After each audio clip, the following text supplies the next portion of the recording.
As you may or may not know, my wife and I just got back from Vegas. It was a great trip. We ate, we drank, we had a blast.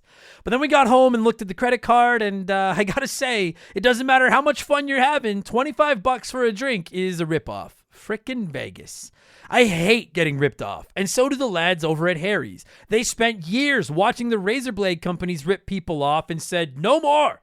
Not all heroes wear capes, my friends, and they want to prove that they're legit by offering you hot dogs a $13 trial set for just $3 at harrys.com/RTG. I've been telling you about them for months, and I'm genuinely proud to have Harry's as a sponsor of this show. I wasn't kidding. The plastic, futuristic-looking crap razors you get at the store are overpriced and they're poor quality. Harry's blades are crisp, clean, and classy. They're the kind of razor you'd expect your grandpa to have on his bathroom counter. And most importantly, they work. Shave after shave, they're so smooth, they're precise. I used to go through the crappy store blades all the time, but Harry's are built to last. And they're not just better quality than the other names, they're more affordable. And they deliver. Just set your schedule, and for as little as $2, new blades, shaving creams, lotions, everything you need, right to your door when you need it. I genuinely cannot think of a reason not to try Harry's.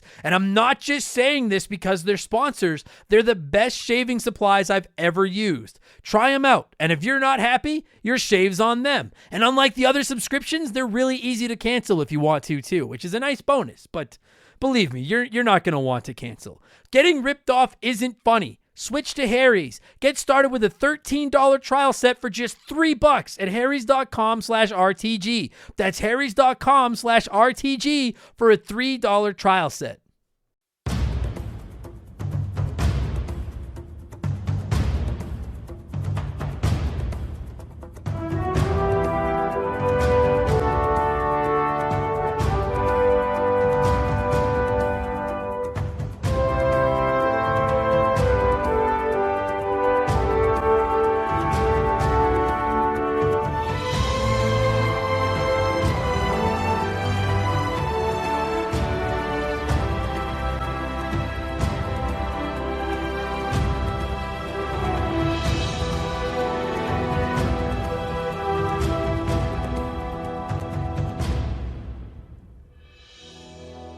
What's up, everybody? Welcome back to Remember the Game. It is my retro gaming podcast where every week a buddy of mine and I sit down and we geek out about the games we played back in the day. My name is Adam Blank. Thank you so much for listening to the show. And this week it is episode 144, and we're going to cover another PS3, Xbox 360 era game, or series, or kind of both this week. As you may or may not know, a couple of months ago, we decided to add the Xbox 360, PlayStation 3, and Wii generation of games to our show. It's not something that we do every week, but I know some of our younger listeners, this generation is their NES or their Sega Genesis, so this is their retro. I'm trying to keep everybody happy. I like these games too, and as you probably know from the music or the thumbnail or the title of the episode, we're talking Uncharted. Good old Nathan Drake this week.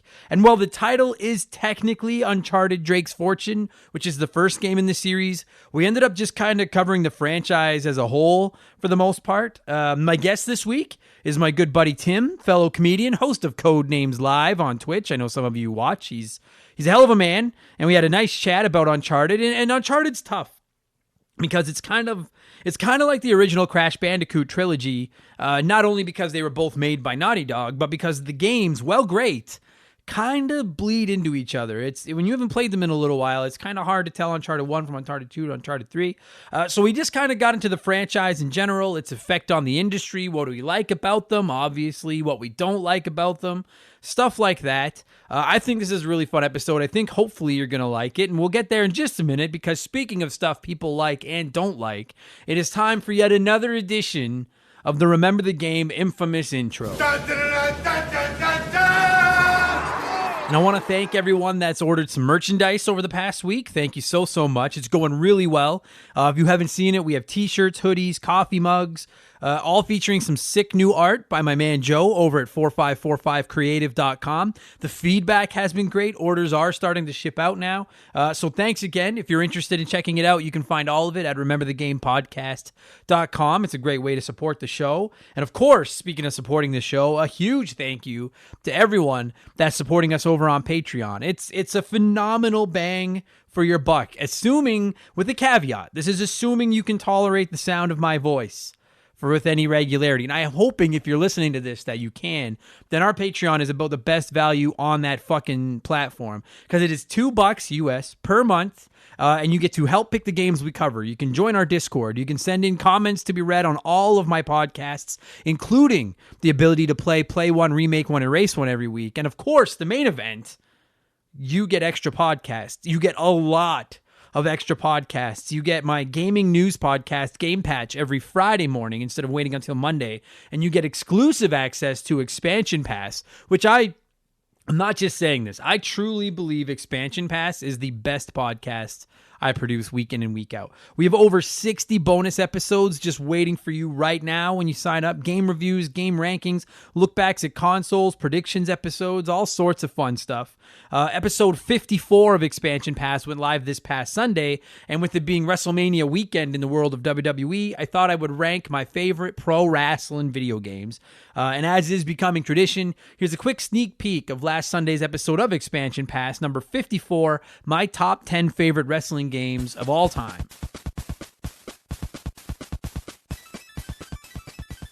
Let's get this started with number 10 on my list.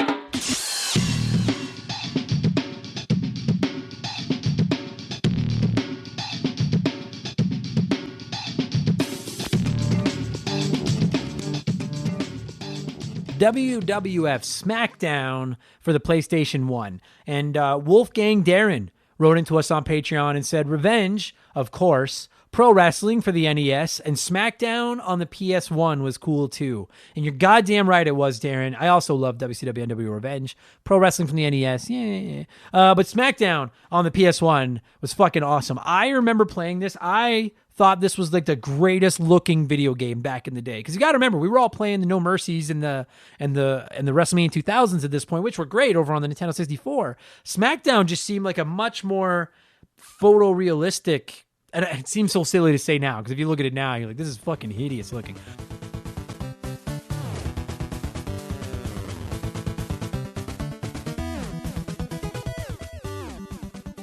So that was last Sunday's podcast. And then for this weekend, episode 55, I think I'm going to talk PlayStation. Something that I've wanted to do for a little while is visit each of the big three, the PlayStation, Xbox, Nintendo, and kind of, break down what I think they're doing right, what they're doing wrong, what decisions I would make if I was in charge, what I think they should do for the coming years.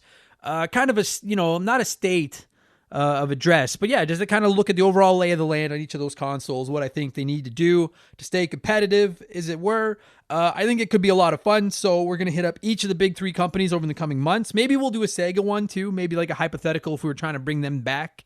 What would we do? But we're going to start with PlayStation. They're the kings. I want to give them their due. So that's going to be this Sunday's episode. So again, $2 gets you all that instant access. You can download all those episodes onto your phone. Slick Rick did the math and said it was like, I don't know, it was something fucking crazy. It was like a few cents an episode or something you're paying at this point. Plus, not only do you get all that stuff, but you get a shout out and you get to hear me mispronounce your name like right here on the show, like I'm about to do to most of these people. A huge thank you to all of our newest Patreons: Titan Entertainment, Jose E. Marco, Seth Mayfield, Tom Calvert, Chris Freeman, Kyle Bolton, Scarlett, Zonko 504, Lee Sparks, A Sharp J, and the Old Man of Gaming. Thank you all so much. Welcome to Remember the Game Industries, patreon.com/Remember the Game. Dude, the Patreon's exploding right now. We're adding like 10, 11 supporters a week. I can't thank you all enough. It's a thank you. Thank you. Oh yeah, I have a P.O. box too. Sometimes I forget to plug it, but you can find the full address on our website. It's P.O. Box 69181, Edmonton, Alberta, Canada, T6V1G7. Just shoot me a postcard or a letter, something. Just tell me where you're listening. I'll send you a postcard back. We'll be friends. I think it is Ray from Texas. I got your postcard this week. Thank you.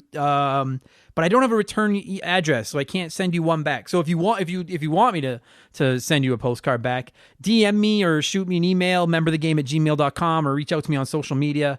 Give me your address and I'll shoot you a postcard back. And if you don't want one, if you don't want one, then that's fine. I understand. I wouldn't want my stank in your house, so I get that. And then, as always, I stream on Twitch a few nights a week. We're going Tuesday, Wednesday nights, and Saturday afternoons. My new capture card is here. It works perfect. So I'm back on Twitch, twitch.tv, and then /memberthegame. So look for Member the Game over there. Completely free if you just want to come hang out with me. I don't yell at people to give me donations. I don't make you subscribe to chat or anything. I just like hanging out with the hot dogs. So come and say hi if you want.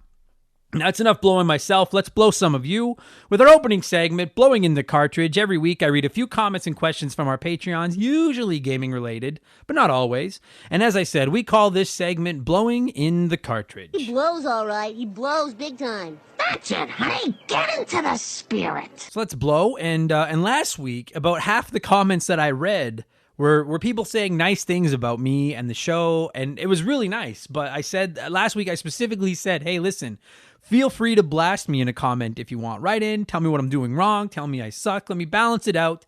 I encouraged it because I was just reading too many comments, blowing smoke up my own ass, and some of you came through, and I promised I would read them. So let's get to, let's do this. Luca wrote in and said, you said last week that you would read some negative comments. So here's my negative comment. You're too self-deprecating. I understand it's part of your brand and you shouldn't completely abandon what you've been doing, but you could probably dial it back a bit.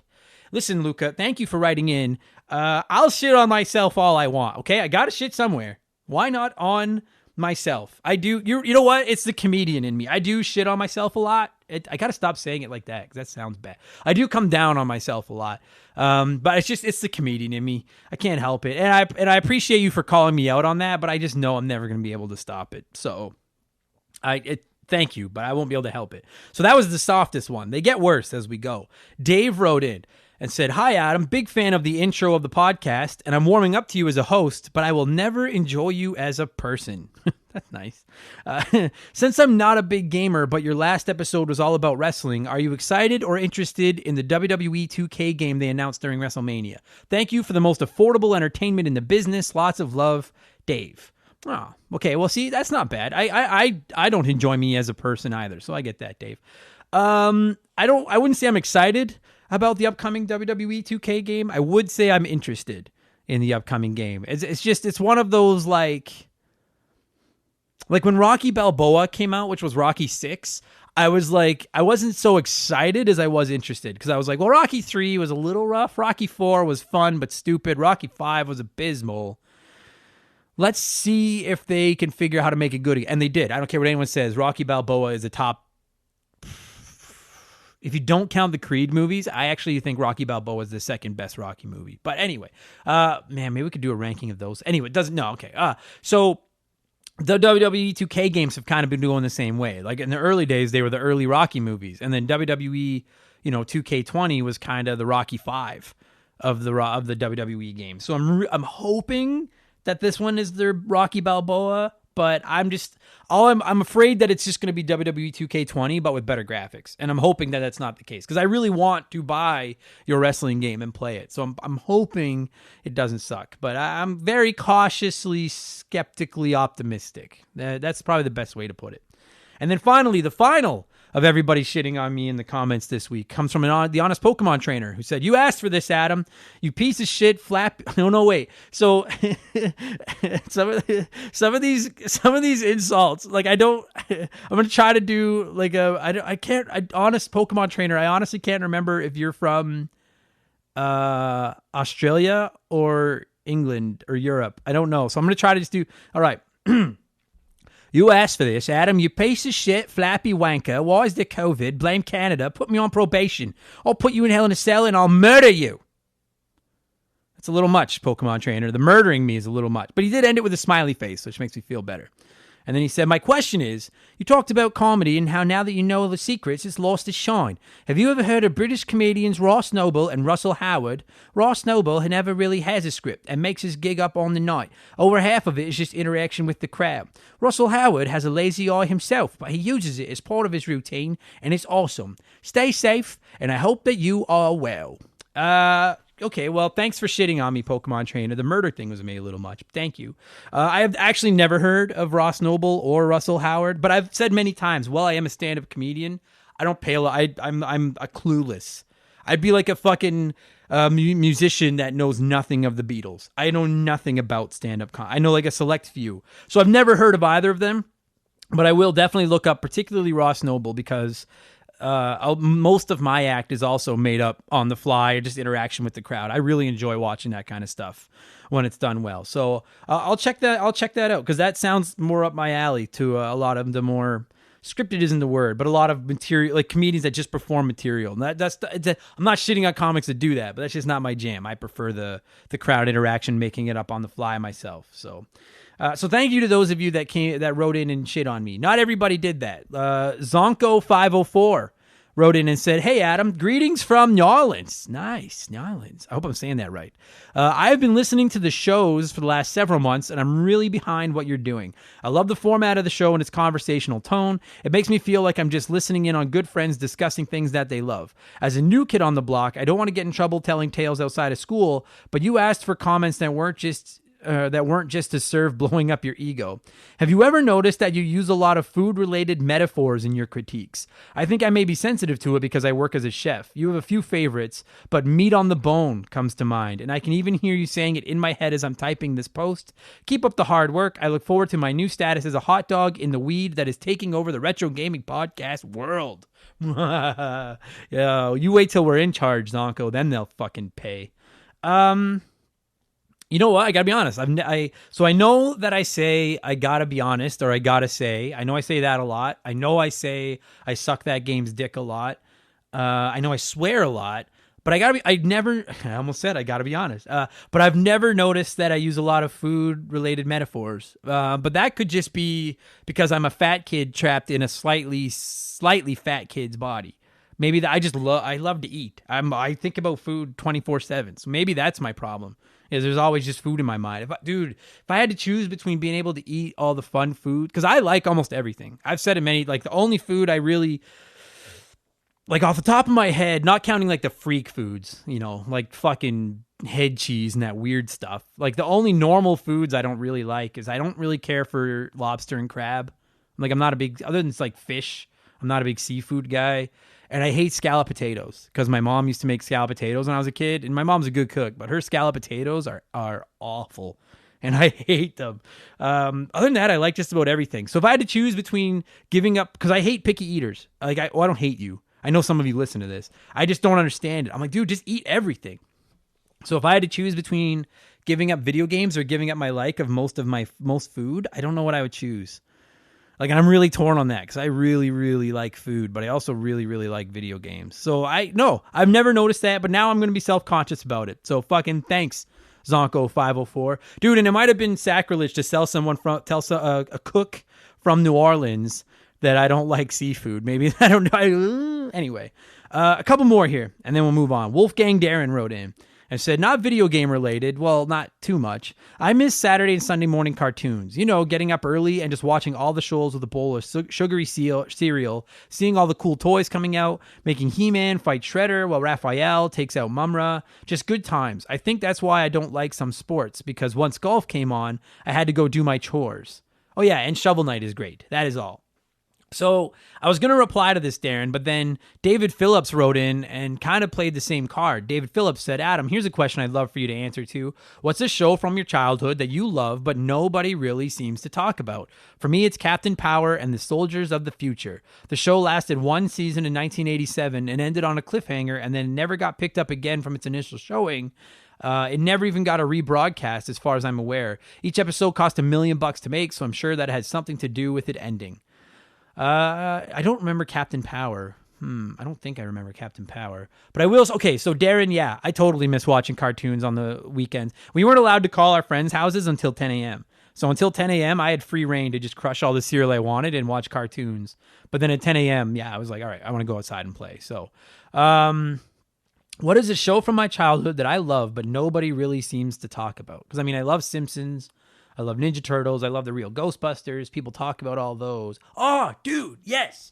You know what show I loved as a kid that no one talks about? My Pet Monster. Does anyone else? I hope that somebody listening to this just popped in their car right now or wherever you are because you're like, oh my God. I remember it was like about this kid who had this like little toy pet monster, but then he had the handcuffs on him. And then when he took the handcuffs off, then the monster came to life. And I loved that show so much that I don't remember getting it. Like I had it since my memories formed, but I had a stuffed version of My Pet Monster that I fucking love. I loved that toy and I used to take it everywhere. My mom and, oh my God, I'm positive my mom and dad got me that because I wouldn't shut up about My Pet Monster. So that would be the show from my childhood that I love that nobody else talks about. Also, I would say Where in the World is Carmen Sandiego, but I think some people talk about that show. But I despite the fact that I know literally nothing about geography, it's sad. My girlfriend and I built a puzzle a couple of months ago, which was a map of the world, and I was so frustrated because every time I picked up like a city that was outside of North America, I had no fucking idea where it went. No fucking idea. I learned so much about geography working on this puzzle. It's turns out Great Britain is not just a city. Lesson learned. So I liked Where in the World is Carmen Sandiego as well.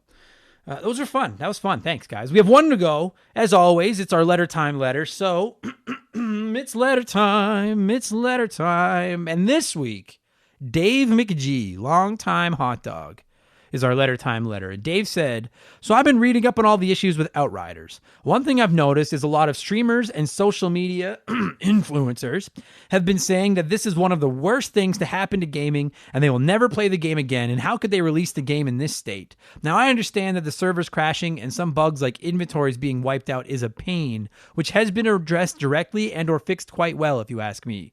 It blows my mind how quick these media outlets and streamers have forgotten how much worse Cyberpunk's launch was and still is. It just blows me away how quickly these outlets will jump on the flavor of the month and drop much more problematic issues in gaming. Rant over. Have a wonderful day, sir. So thanks for writing in, Dave. I honestly don't know if that was a dig at me because you said one thing I've noticed is a lot of streamers and social media influencers. That's how you said it. I certainly wouldn't consider myself an influencer at all. I would consider myself a social media pariah, frankly. I mean, I don't know. I can't decide if I agree with you or not. Because the thing is like Cyberpunk, like they took a lot of shit. I know personally I've shit all over that game. But that game's like 5 months old now and they're not doing anything. Now they're just like, "Hey, we'll fix it." And so whenever they bring up something, we bring it up. But it's like Outriders is the big new game right now and it's the game everybody's playing right now. So it's like, of course we're going to shit on that. That's just what it would be like, you know, if you're it'd be like talking about a dirty hockey play from 5 months ago instead of a dirty hockey play that happened last night. You know what I mean? It's like we have to talk about what's topical. So, I mean, for the record, and I haven't said this, and I don't know if anyone else has said this, I haven't seen anyone say that Outriders was worse than Cyberpunk. I will say I don't have any experience with Outriders because I haven't been able to get into the fucking game. I haven't tried since that weekend. I think that's Outriders' problem was that the servers were down its opening weekend, and a lot of people, including myself, frankly, were just like, well, I don't know if I'll come back to this because I have too many other things to play. Whereas Cyberpunk, I'm still shitting on Cyberpunk 5. I think Cyberpunk is going to have a long-lasting effect on the world of gaming because I think from now on, when games are broken, when they're upon release, people are going to compare them to Cyberpunk and be like, well, they're pulling a Cyberpunk. And I think companies are going to try to avoid pulling a Cyberpunk. Whereas Outriders, I got to be honest, if this was a busier, I say I got to be honest too often. I might as well I got to be honest and put some more meat on the bone in the stew. That was for all you food lovers.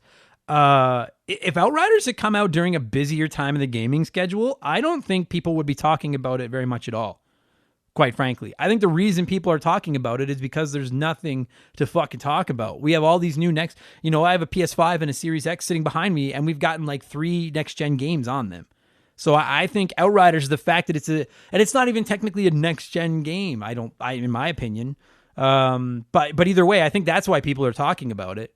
is just because it just happens to be the flavor of the month. I think people have already kind of stopped talking about it, whereas they're still laughing at Cyberpunk. So I get what you're saying. I don't know if I would call it jumping on the flavor of the month as it is talking about what's topical, right? Because that's the other thing. And I don't even like to admit this, but I have to kind of say this as a podcast host. I don't want to say clickbait because I don't feel like I feel like my shows are anything but clickbait. My thumbnails suck. My titles suck. I don't feel like we're clickbaiting, but producing content, particularly when it comes to something like gaming news, it is about getting eyes on you, and you've got to play to what people want to hear about. And I think part of the problem might be that after 5 months, I know I feel like this, people are just sick of talking Cyberpunk. People are it's just like, dude, I've said it many times on Game Patch. I'm like, dude, when your game works, come tell us. Until then, just shut the fuck up and go away. And whereas Outriders is this brand new thing where it's like, okay, we don't have to talk about Cyberpunk anymore. We can talk about the new game. And if I'm the developers of Outriders, I want everyone to be talking about my game the weekend it comes out. The problem is that the weekend that your game came out, it didn't fucking work. So that's what everyone's going to talk about. So I kind of agree, but I understand people need to be topical, right? It's like, dude, not to tie this into the real world, and I don't want to depress everybody, but like when you turn on the news, are you not sick of fucking COVID? Do you know what I mean? Like, is it just like, just give me something? And before that, it was Trump. And I'm not saying you're pro-Trump or anti-Trump. It was just like, dude, fucking guy's on my TV every fucking day. And it's like, I don't want it every time I turn on a video game podcast. I don't want to hear about fucking Cyberpunk anymore. Tell me about somebody else that fucked up or a new disease or fucking something. So I think it's kind of trying to be topical. But I know you really like Outriders, so I understand what you're saying. And they do seem to be fixing it. Credit given to them. And I think they deserve a lot of credit for that. They fucking owned it and were like, yeah, we'll fix it. Sorry about that. So anyway, that's all the blowing in the cartridge this week. Thank you to everybody that wrote in and played along. Sorry I can't read all of them. We're getting too many. But I don't mean don't stop. I don't mean stop. Not at all. I got to pick and choose, and I hate that because I want to read all of them. But speaking of reading more of your comments, let's do that with some more of them. Let's get into our smash hit segments. Play one, remake one, erase one.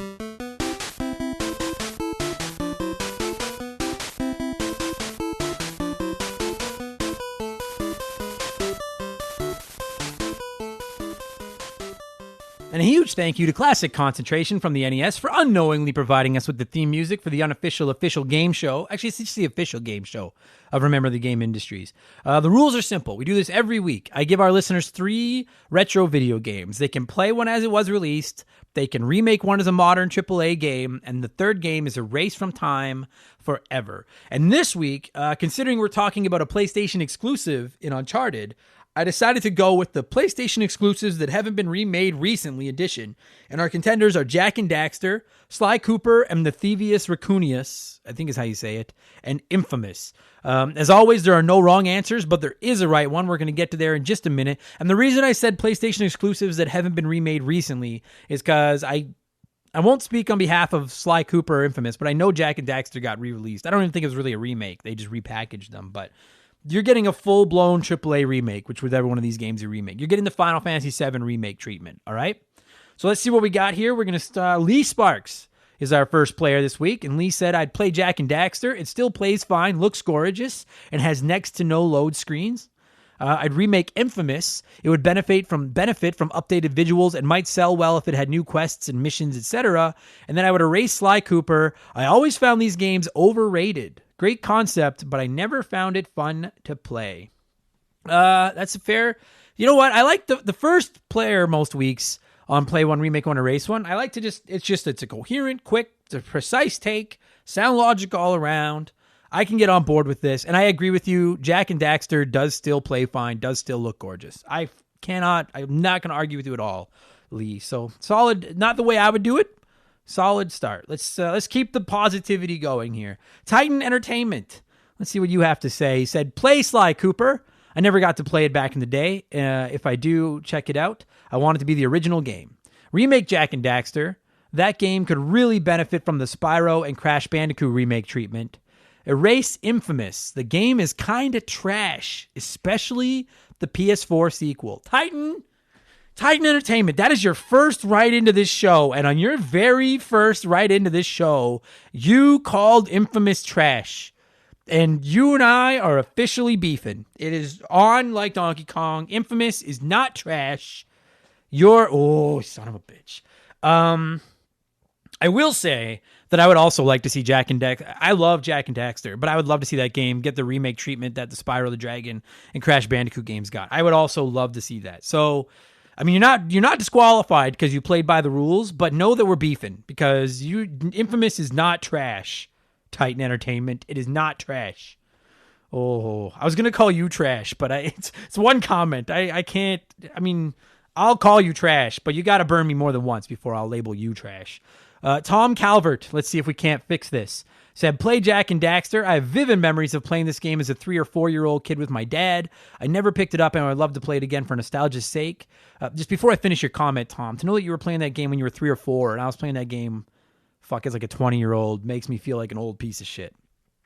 Tom continues, remake Sly Cooper. Not a game I played, as I was a pretty big Nintendo fan growing up, and I owned a GameCube and then an original Xbox. However, from what I've seen on YouTube, and particularly speedrunning, the gameplay looks extremely fun and intuitive, and I would absolutely love to see it get the next lick of paint.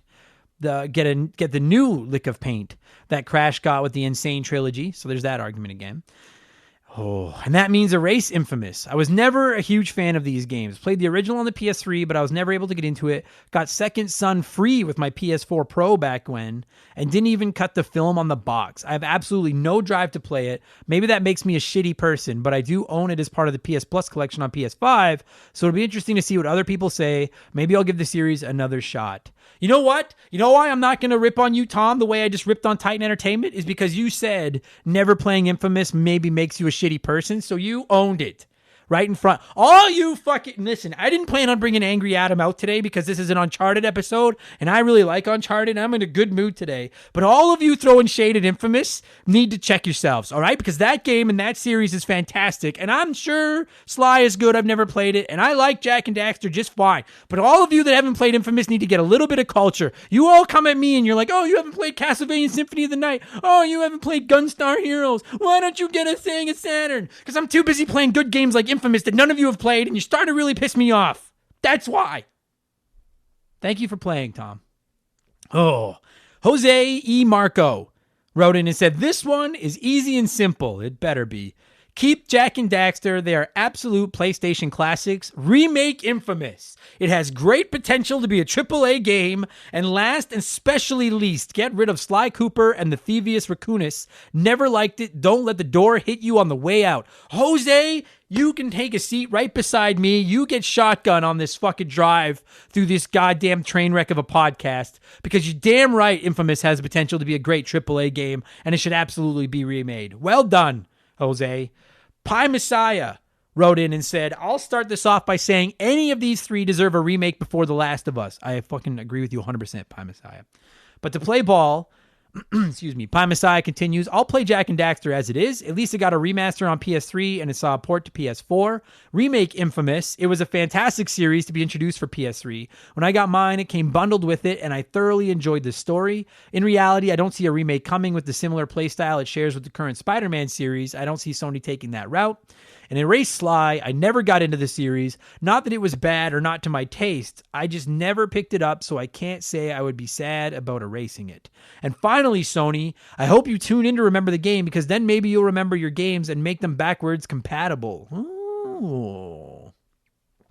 I think Sony listens to this. I don't think they're willing to admit it, but I think Sony listens to our show. I'm going to go on the blind assumption that 9/10 of our listeners are just video game board executives. I don't, maybe I can't agree with you more, Pi. Not necessarily in your order. I don't agree with you on your order, but these games all deserve remakes more than The Last of Us. And I do hope Sony remembers that they have old games and makes them backwards compatible. I agree with that 100%. Couple more here and then we'll move on. Good A wrote in and said, play Jak and Daxter. It's probably the only Naughty Dog game I haven't played and they can do no wrong. Remake Infamous because that was a good game already. Erase Sly Cooper. I like Good A. What I like about your comment is that you gave no logic or reasoning for your erase. You were just like, fuck it. Erase Sly Cooper. Fuck them. And you're right. Naughty Dog can't really do any wrong. So you should absolutely... Well, Jak 2 and Jak 3 are kind of wrong. But you should play Jak and Daxter at least. And then one more. Morgan wrote in and said, remake Infamous. This series needs a serious comeback. I feel this game was a template for a lot of future Sony exclusives. Play Sly Cooper because I want to erase Jak and Daxter for its shitty cover art. I've never considered going full-blown Angry Adam and play one, remake one, erase one twice. And I'm borderline tempted to right now. All of you shitting on Infamous need to get your heads together. And Morgan, if you don't like the Jak and Daxter cover art, then your eyes must be as bad as mine, because that cover art is immaculate. And I will be goddamned if I'm going to let you erase a game that I like as much as Jak and Daxter just because for some weird reason you have a problem with superior cover art. If you don't like bad cover art, you better never play the original Mega Man. You never played fucking 3/4 of the NES games. You certainly should never... Oh, I won't lie to you. As I was doing that rant, I was banking on a game with bad cover art to pop into my head, and nothing fucking came. So, just, fucking Morgan. Fucking everybody. One of you got it right this week. And I want to give a special shout out to Dylan. Dylan nailed it. Erase Sly Cooper. It just never felt like a game based entirely on stealth. It was a good concept of a game, though. Play Infamous, because if it ain't broke, don't fix it. And remake Jak and Daxter, because I feel like it needs a remake, and I'm never wrong. And you know what, Dylan? To your credit, you're not wrong tonight, because that is precisely what I would do as well. I would also play Infamous. And the only reason that I am not remaking Infamous instead of playing it is because we have 3 awesome Infamous games, and Sucker Punch, the developer, is also the developer of Ghost of Tsushima. And as much as I would love a remake of Infamous, I would rather see them work on the next Ghost of Tsushima game. So we're just going to play those as they are. They're fine. We're going to remake Jak and Daxter, and I would particularly remake Jak and Daxter 2 and 3 to make them more like the original Jak and Daxter instead of getting all fucky in GTA like they ended up doing. And then I would erase Sly Cooper. And it's because this is the one of the trilogy I haven't played. And most of the time, I try to avoid erasing the game I haven't played because I would much rather experience it. But I will be goddamned if I'm going to erase Jak and Daxter or Infamous. That's not fucking happening. So Slay the Cooper. Sly Cooper, you kind of got the short end of the stick because you got matched up against 2 games that I love very, very, very much. You got to get the fuck out, all right? And realistically, I'm never going to get to go back and play every game that I want to go back and play. So if Sly Cooper never finds its way onto my consoles, TS. I still have Infamous and Jak and Daxter. I'm happy there, all right? Thank you to everyone that wrote in and played, even though some of you were fucking wrong. I love doing that segment. Let me break down what I've been playing, and then we'll get to some Uncharted talk. And I finished Nier Automata. I think I've given up trying to say it correctly. Weird fucking game, man. Weird fucking game. But I really liked it. If you haven't played it, it's on Game Pass. It's kind of it's a hack and slash, but also shooty, really weird RPG. I think it's really, I think I don't particularly like hack and slash combat games like your Devil May Cry's. Like, those just aren't my jam. But I actually had quite a bit of fun playing with Nier Automata, not only because the combat was fun, but it really told a funky story that had my attention the whole way. I can't think of a better word. A better podcast host would come up with a better word than weird, but I'm not a better podcast host, so I can't come up with a better word than weird. It's one of the weirdest games I've ever played. But I recommend checking it out. It's not going to be for everybody, so I wouldn't necessarily say go out and spend $60 on it if you're not sure, because it's not going to be for everyone. Play it on Game Pass if you can. Otherwise, look for it on sale. It's probably cheap quite often. If you like it, you'll love it. I put 30 hours into it, and then I decided that I was all right. I got to move on. I got to play some other stuff. But I really, really enjoyed that game. I'm also playing Toe Jam and Earl on the Sega Genesis as it won our Patreon poll, and I owe you guys an episode of it in the next couple of weeks. And speaking of games that I like, I fucking love. I usually try not to spoil what I think of games before I talk about them on the podcast. I fucking love Toe Jam and Earl. That game is going to get a phenomenal review. It is probably in my top 3 favorite Sega Genesis games so far. I love that game. And then I've been playing Final Fantasy V, as I owe an episode of the show to our good friend Ben, longtime supporter, and this was the game he picked for us to cover. And I'm not going to give away all my thoughts, but I'm telling you there's much more good than bad so far in Final Fantasy V. And that's all I'm going to say, because I know Final Fantasy episodes, they get people's interest. So I'm gonna hold back on most of my thoughts, but that's basically what I've been playing over the last week. It's been a good week between Nier, Toe Jam and Earl, and Final Fantasy V. It's been a good week of video games. Let's get into Uncharted. Speaking of good video games, that's what you guys are here for. I like to give you nerds a chance to sound off about what we're talking about before I sound off. And I gotta be, dude, mixed opinions from our audience on Uncharted. I'm not even gonna react to a lot of these. I just want to rip through them. Listen to the ups and downs here. I'm actually somewhat floored at how divisive this game is amongst our community. Murat Pepper wrote in and said, I first played Uncharted on the PS4 with the Nathan Drake collection. Now I see why everyone liked them so much. I only finished the first one and I really liked it. I'm stuck on the second one, but I really do like the Uncharted games. They stuck to the money-making formula, unlike God of War when they changed everything on the PS4. So Murat likes Uncharted. Goth C wrote in and said, as someone who dislikes long cutscenes, I could not make it through this game.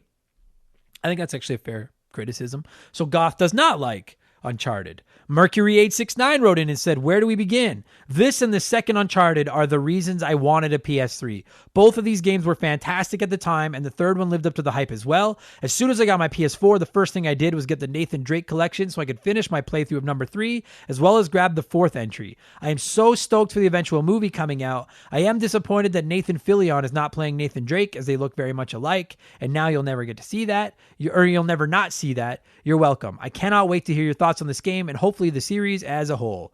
Well, you're definitely going to get my thoughts on the series as a whole, Mercury, but you're not going to get the Nathan Fillion should be Nathan Drake in my head because I don't know who Nathan Fillion is because I don't know anything about movies. So I like what's his name?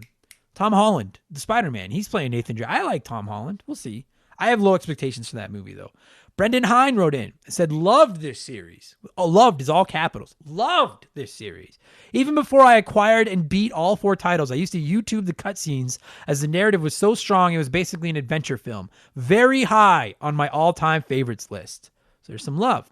Derpamus Prime wrote in and said, these games displayed the absolute epitome of the PS3, PS4 graphics, until I saw the newest God of War anyways. Amazing voiceovers, incredible co-op mode made for an unforgettable gaming experience. As the old commercial ads for them stated, you truly felt like you were watching a movie. They wrapped the series up at the right time, I think, as the endless climbing sections and the near falls were getting a little old, and Drake found all the treasure that Indiana Jones left behind. So there's some more love. And then finally, Mr. Satan. Overrated in my opinion. I'll play Tomb Raider, but I am strange. I don't care about The Last of Us either. Whoa, Mr. Satan. I am going to say for the record, I actually slightly prefer the Tomb Raider games to the Uncharted games, but I really like both. But to not care for The Last of Us either, we're going to have a handicap match. It's going to be fucking Titan Entertainment and Mr. Satan against Adam Blank soon. Anyway. Let's get into it. Let's get into Uncharted. I get why it's so polarizing. I'm not going to lie to you guys. Expect this episode to be quite positive because Tim and I both really like Uncharted. Quick warning, we do talk a couple minutes of comedy, as Tim's a stand-up comedian as well. We talk a couple minutes of comedy before we get into Uncharted, but it's like 5 minutes tops, I think. And then you get a good hour of Uncharted talk afterwards. So just so you've been warned, all right? Let's cue up some Uncharted music.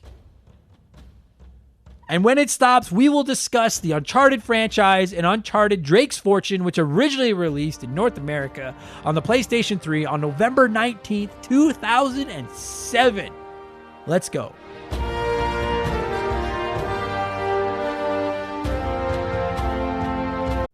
This show is sponsored by BetterHelp. Everyone that listens to this podcast knows about our illustrious CEO, my dog Molly. But the other silent partner behind the scenes is my wife. And let me tell you, my friends, a 17-year relationship with another person that has to talk to and live with you is a lot harder to maintain than one with a dog. We've had our ups and downs, and as you all know, a relationship isn't all sunshine and rainbows. They can be a lot of work. You get out what you put in when it comes to relationships, and talking to a therapist can be a fantastic way to put in some work. They can help you work through your issues, learn to communicate better, and even just provide you with an ear to bend when you need it. I've talked to my therapist about my relationships, especially when it came to my stand-up comedy career and how much I was away from home, and they helped me work on ways to keep my relationship strong even when I was out on the road. It turned out our relationship was actually better when I was out on the road, but that's a story for another day. And I know, right? Therapy. Who has the time these days? BetterHelp hears you, and they're making it easy. Fill out a quick form online, and they'll match you up with a therapist that suits your needs and that'll work around your schedule. You pick the meet times, and you can get your therapy fix from anywhere over video, phone, or just chat. Become your own soulmate, whether you're looking for one or not. Visit BetterHelp.com/RememberTheGame today to get 10% off your first month. That's BetterHelp, HELP.com/RememberTheGame.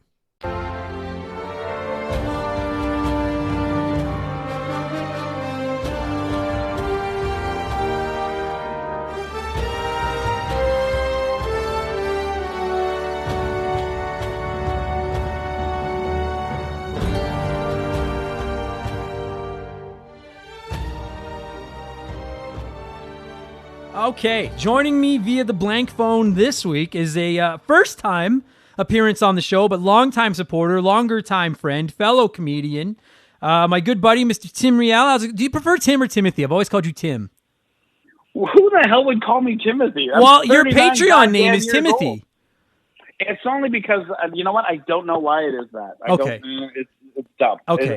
You know what? I'll fix it just for you. Oh, I've been meaning to ask you that because I was like, dude, maybe he's because like I have friends that named are Daniel and they prefer Daniel to Dan or Danny, and so I just was saying that I was like, dude, I've been calling this poor guy Tim for years, and maybe just every time I say it, his eye just twitches a little bit. Like, call me Timothy, you fucking idiot. But it's I don't know what it is.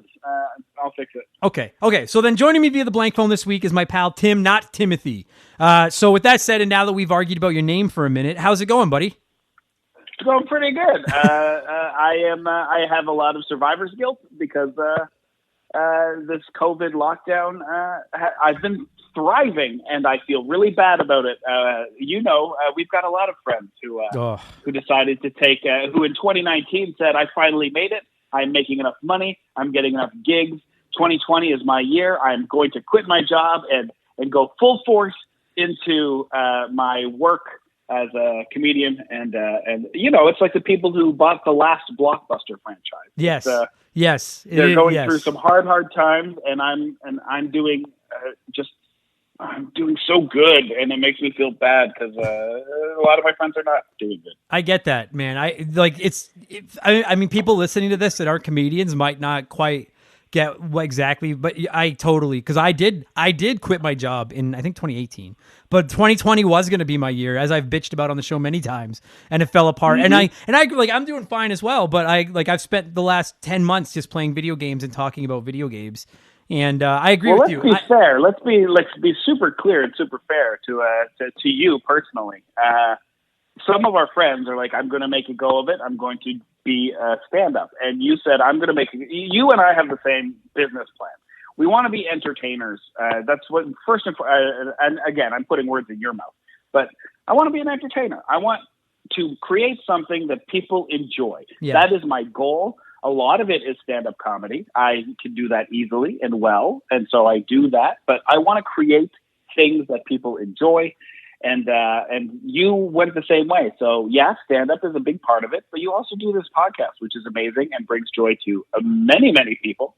And so you're going to fall on your feet anyway because you didn't put all your eggs in that comedy basket like the rest of our friends. I don't get our friends who are like, "I'm going to be a road comic." I'm like, yeah. Also do a podcast, dude.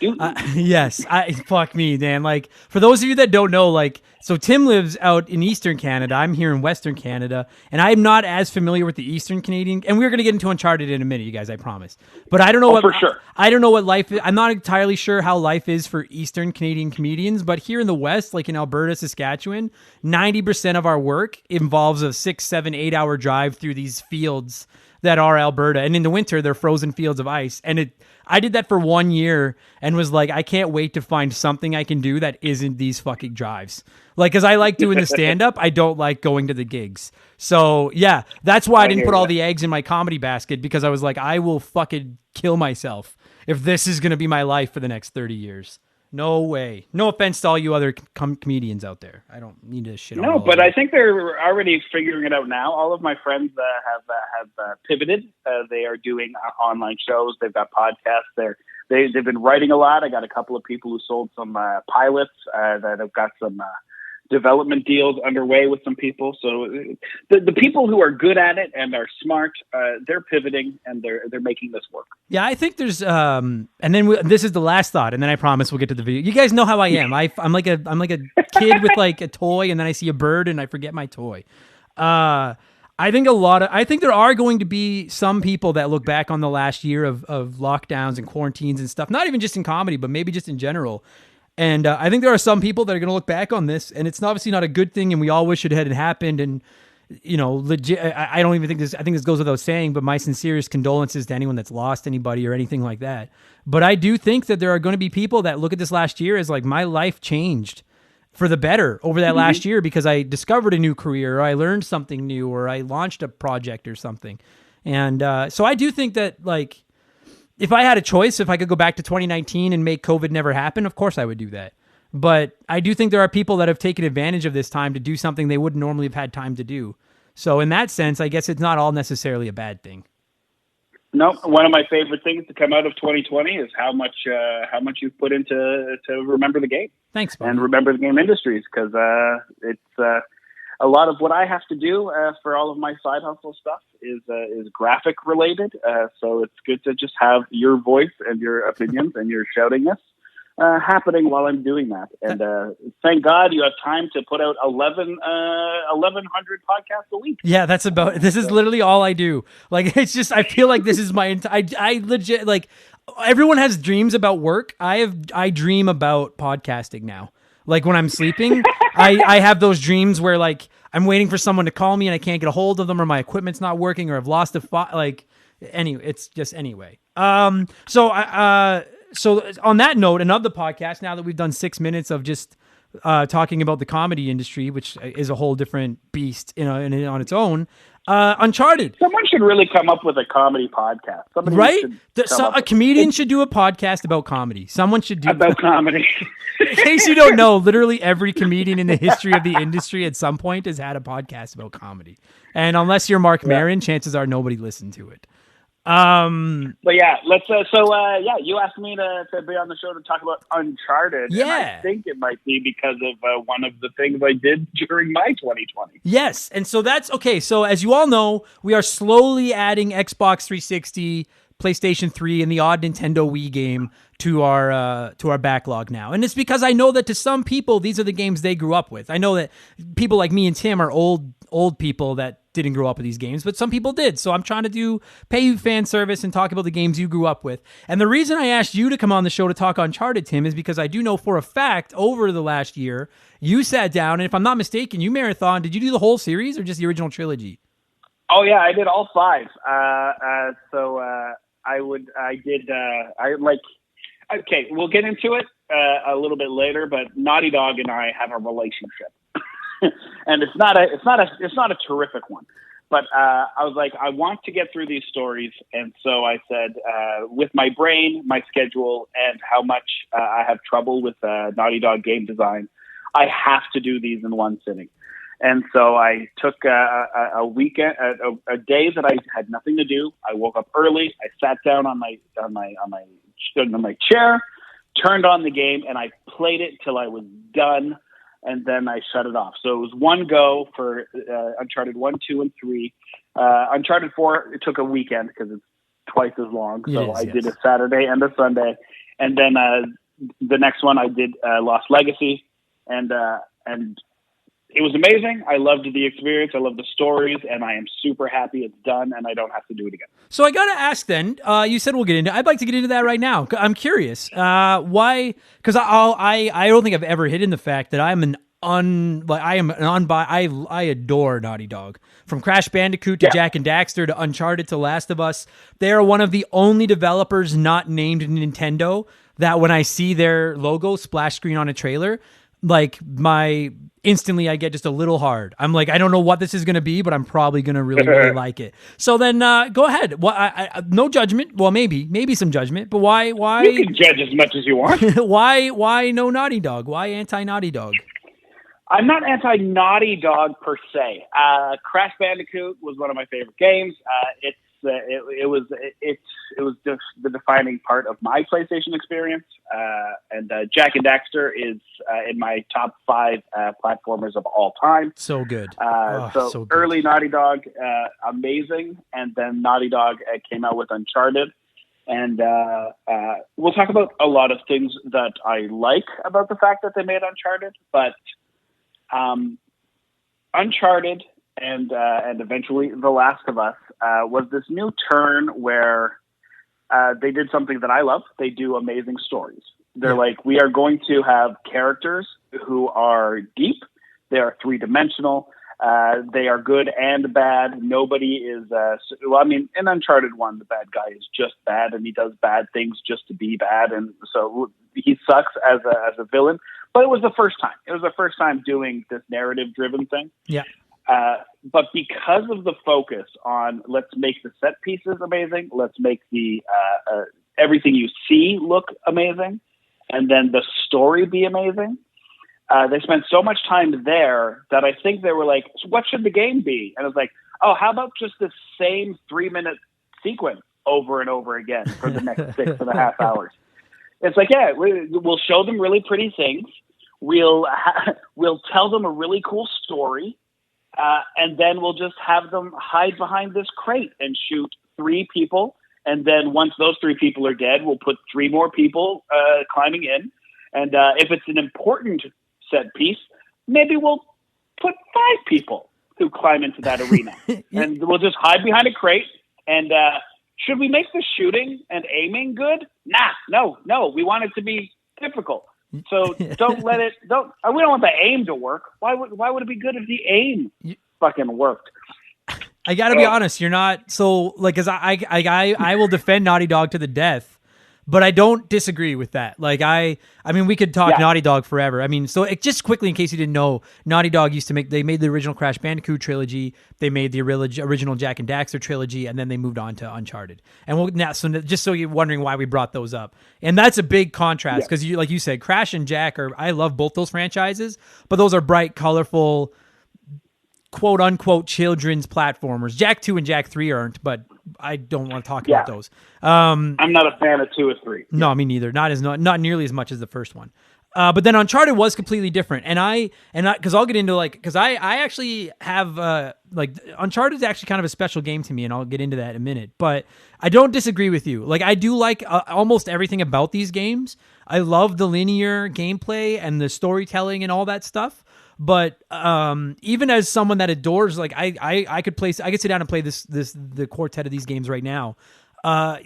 Dude, there's a lot, and it's not just Uncharted 1. It's the whole series. There are a lot of sequences where it's just rush after rush after rush of enemies, and it gets boring. It hits the point where you're like, when there's no more enemies left, you breathe like a sigh of relief, and it's not because you survived, it's because you don't have to keep fighting enemies.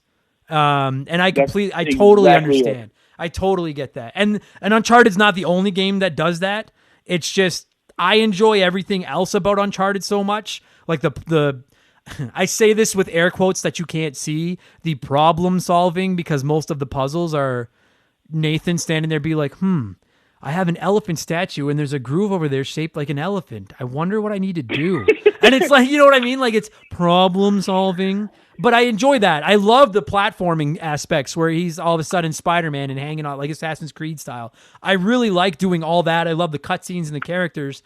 But yeah, dude, you really, and frankly, I don't even know if I would have criticized that unless you had said it, because I don't know if I would have thought about it. But you're right. The combat gets so fucking repetitive. And to be honest with you, man, I'm someone that gets distracted watching a TV show or a movie if I see the slightest little plot hole. And it's like, you should just ignore that and just enjoy what you're watching or playing, but I can't help it. And it drives me insane that Nathan, and I know this happens in all these video games, but Nathan is supposed to be just you or me. Like, obviously in much better shape and better looking, but he's just a normal dude who likes to hunt for treasure. He has no powers or anything. And he kills hundreds and hundreds of people in every game, and it's like nothing. Nobody cares. It's fine. Like, he just kills hundreds. And I'm like, I really think I would love it. I think I would enjoy these games more if there was less of an emphasis on killing everybody and more of an emphasis on maybe outsmarting them or hiding from them or exploration or problem solving. More Indiana Jonesy. Does that make sense? It does make sense. And yeah, if you God, I want to talk about that too. Because clearly, okay, Uncharted obviously is like, we want to make an Indiana Jones video game. No question. Yes. And then obviously anybody sitting in that room during that pitch, they go, "Do you mean Tomb Raider?" And they went, "No, because Tomb Raider's not fun." And so they made Uncharted. And this is one of the things that I gotta give the nod to Naughty Dog for this, because they did an amazing job doing this. But it also is now the bane of my thing, because I can't buy AAA games anymore, because they defined what a AAA action game would be moving forward. Yes. It doesn't matter what you're playing now. If somebody says we are developing a AAA game, it is because of Uncharted that they are developing the game they are developing. Cyberpunk, Last of Us is their own thing. Horizon Zero Dawn, the zombie one with the motorcycle. All of them are Days Gone. It's because Uncharted hit so hard, and Uncharted 2 elevated the game. A AAA action title is character development and this world. Some of them are open world, some of them are not. But because of Uncharted, AAA games look the way they do. Yeah, without Uncharted, we wouldn't have the games we have now. No, I agree with that. It's funny you say that, because I was listening to a different podcast yesterday, and it was an Xbox podcast, and they were talking about, because I mean the general consensus for years when it comes to Xbox is they don't have the exclusive games. If you take Halo and Gears of War out of the equation, they don't have the exclusive games that PlayStation. And PlayStation has got a remarkable lineup of exclusive games. But they said exactly the same thing you said, and it's the exact same thing that a lot of us have said. I really like the formula, so I have no problem with this, because I love Horizon, and I love the Uncharted games, and the Last of Us and the Spider-Mans and all those, but they are very samey. They're all that same concept of the third person, over-the-shoulder, narrative-driven, great graphics. They're all that, and you're right. It really did start with Uncharted: Drake's Fortune, because that was the one Naughty Dog released that, and everybody else was like, "Holy fuck, look at that!" Like, that's the bar now. Like that's just like, not to, I don't know, maybe this is a little bit of a hyperbole comparison, but like when Super Mario Brothers, the original NES Super Mario Brothers came out, everyone was like, "Well, there's the bar now for a home video game. It's got to be that." And Uncharted kind of did that for the new AAA 3D action adventure game. People were looking at it like, wow, like look at that's, if we release something that's not at least that good, people are going to say this is okay, but it's no Uncharted. Like they really did set the bar, but they also made the mold. And for better or worse, games kind of just have been using that mold now. That's exactly what it is. Like, I mean, game of the year, was it the game of the year or just the game of the year? God of War won game of the year, right? God of War, the PS4 one. Oh yeah, it did. Yes. Yeah. And for me, that's like, if you could point to anything where Uncharted changed the line of gaming, it's God of War. The PS4 version of God of War. You had a series, a trilogy that oversold, was very much loved, was incredibly like everybody liked it. Everybody played it. It was a huge title. And even them, they were like, okay, how do we up our game? Let's just put Kratos in an Uncharted game. Right. But it's that's both a good thing and a bad thing, I think. Because we're kind of getting pigeonholed into that mold of game, but at the same time, at least it's a good mold. It's not everybody making a shitty game. At least it's people making the same good game. Yeah, and it goes right back to the beginning, because Tomb Raider started it off, and then Uncharted was like, no, we're going to show you how to actually do it. And in my opinion, Tomb Raider took the note, put out their series, and said, you know what, Naughty Dog, we will take your thing and we will add a fun game in there. Yeah. So I personally think Tomb Raider, the game loop in Tomb Raider is so enjoyable that I'm okay playing the millions of side quests and millions of hours of stuff like that. But with Uncharted, the story was so good, and that's what pushed me. It literally pushed me through playing the game, because playing the game was not enjoyable for me. I did not enjoy playing the game. And you were talking about puzzles earlier, and that's the big thing for me. Like, I loved the puzzles in there, because I just like puzzles anyway. Me too. I wish there were more puzzles, but I also wish that there had been some, like, you go in the settings and it's like, there's auto aim or have less villains or story mode so I can walk through this stuff. I wish there was a setting that was, I'm fucking smart. Don't tell me the answers to the goddamn puzzle. Dude. I don't need Sully pointing at anything. Yes. I will figure this shit out. And give me 10 more puzzles per game, and don't give me the answers to them because I will figure this shit out. Because that was the biggest thing for me was, first of all, playing through these games, if you like puzzles the way I do, like I loved Indiana Jones 3 because of all of the puzzles you had to solve in Indiana Jones 3.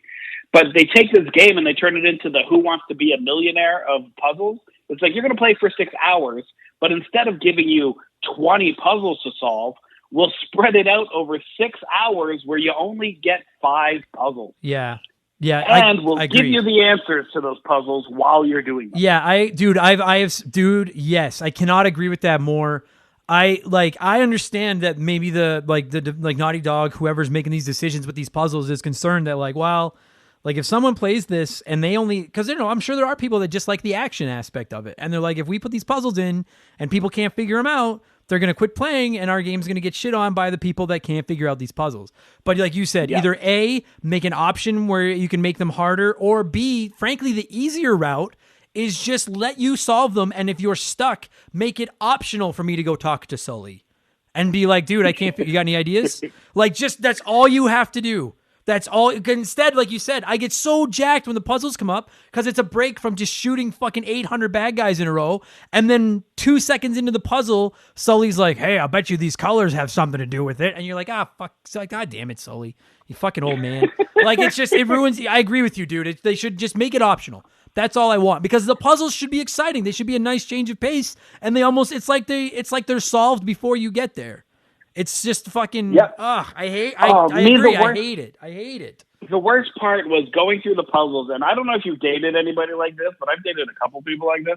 But you're doing the puzzles, and while you're actively doing something, they'll mention that you should do something. So when you're cleaning the kitchen, and they're like, you should clean the kitchen. It's like, yes. I hate. It's like, don't make this your idea. This was my idea. You don't get to say out loud what I'm doing and then co-opt it as if you told me to do something. And that's what those puzzles felt like. It's like, okay, I'll go pick up this lion, and like you said, there's a lion and a lion shape, and there's something clearly the lion, because of the shape of its eyes, goes over here. I can see that because I'm smart and I can do pattern recognition.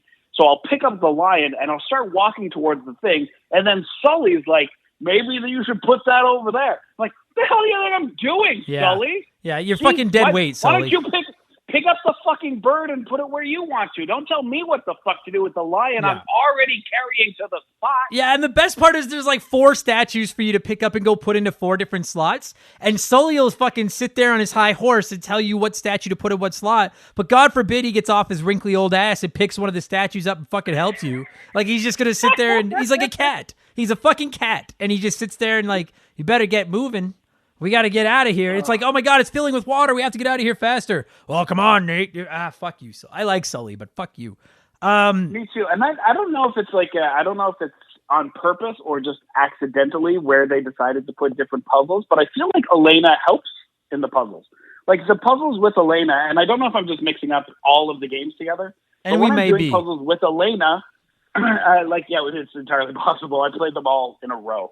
But when I'm doing puzzles with Sully, he stands there and says things that makes me angry. But when I'm doing puzzles with Elena, it's like, okay, I need to step on here, and it's a pressure pad. So when I step on it and then look around, if I tell her, can you come stand on this for a second so I can go do trigger that other thing? And then it feels like teamwork with Elena. But with Sully, he's just this old dude, just like, you should do something. You should do something. Yeah, dude, every time Sully comes with you, he irritates me. I adore Sully. I adore Sully. But I want Sully to be cutscenes. I want Sully to be setting up my adventures and flying me to the adventures, and then maybe when I run away from the exploding temple and I jump off the cliff and I land on the plane because Sully was there waiting for me. That's where I want Sully. I don't want this old man nagging at me while he's following me through a fucking cave. No, I don't need your fucking help. Pops. Get out of here. Speaking of which, and now I'm just remembering the story from the first one. And anybody who's like listening because they like want to talk about Uncharted is like, you guys aren't going to talk about the story at all. We'll try. Here's the thing, just quickly though, like, and I'm going to warn everybody. I've played through the original trilogy, I believe 3 times, and I love these games. These games bleed together fucking hard. So if we mix up some story, eat me. We're trying, okay? That said, we're going to go ahead. I just wanted to get that out there so I don't get people being like, actually, that was Uncharted 2. I know. All right? I fucking know. The floor is yours. So, yeah, I played all 5 in a row, basically. And so they definitely all seep together. The fact that 4 has so many homages to the original 3 doesn't help in me remembering what part of what story is which. So I watched a couple of videos last night because I knew you were calling today. And I'm like, one of my favorite scenes and one that sticks into my head is when you see the submarine in the jungle.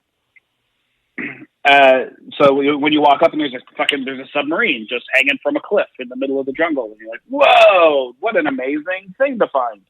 And every time I thought about it, I was sure it was like Uncharted 3 that happened in. Yeah. And then I'm watching the video and I'm like, no, that's like the first half hour of Uncharted. I'm Uncharted 1. Yeah. Yeah, it's like the first major set piece. But the other thing that I had totally forgotten because I played so much is fucking Sully dies at the fucking submarine. They shoot Sully in the goddamn chest at the submarine. And so he's with us in the jungle a little bit, and then he's gone for most of the thing. Obviously, he's not dead because he had an old book which stops metal-jacketed bullets, apparently. Well, it's like Flanders has the cross. Yeah. No, sorry. Go ahead. I'm sorry. Yeah, so he's got a leather book in his pocket. Yeah. And so this 60-year-old man took a shot to the chest. No bruising, no collapsed lungs or broken ribs or nothing. Perfectly fine when we meet up with him later. Just hacking on a dart like a cigar, like yeah, that was close. You're like, what? But I was like, fuck?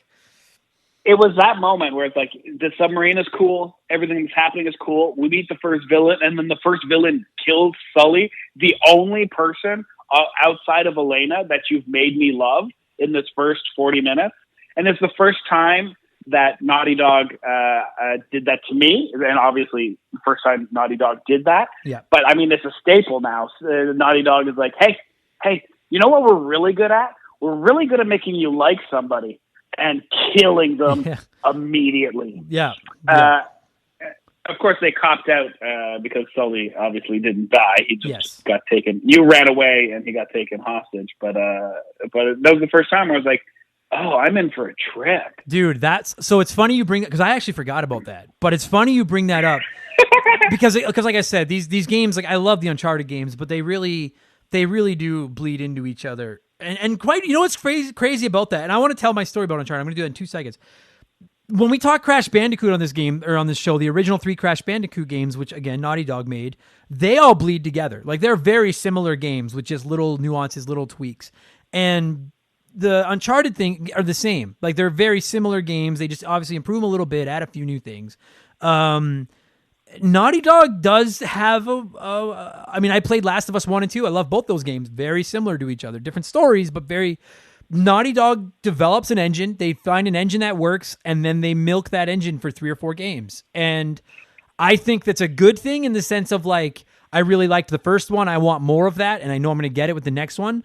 But I don't think it's a good thing in the sense of like, try something. Do you know what I mean? Like when you look at Jak 2 and Jak 3, comparing them to Jak and Daxter from Naughty Dog, Jak 2 and Jak 3 are completely different games, and I think they're a horrible direction for the franchise compared to the original Jak and Daxter. But I do respect the fact that they didn't just puke out 2 more Jak and Daxters.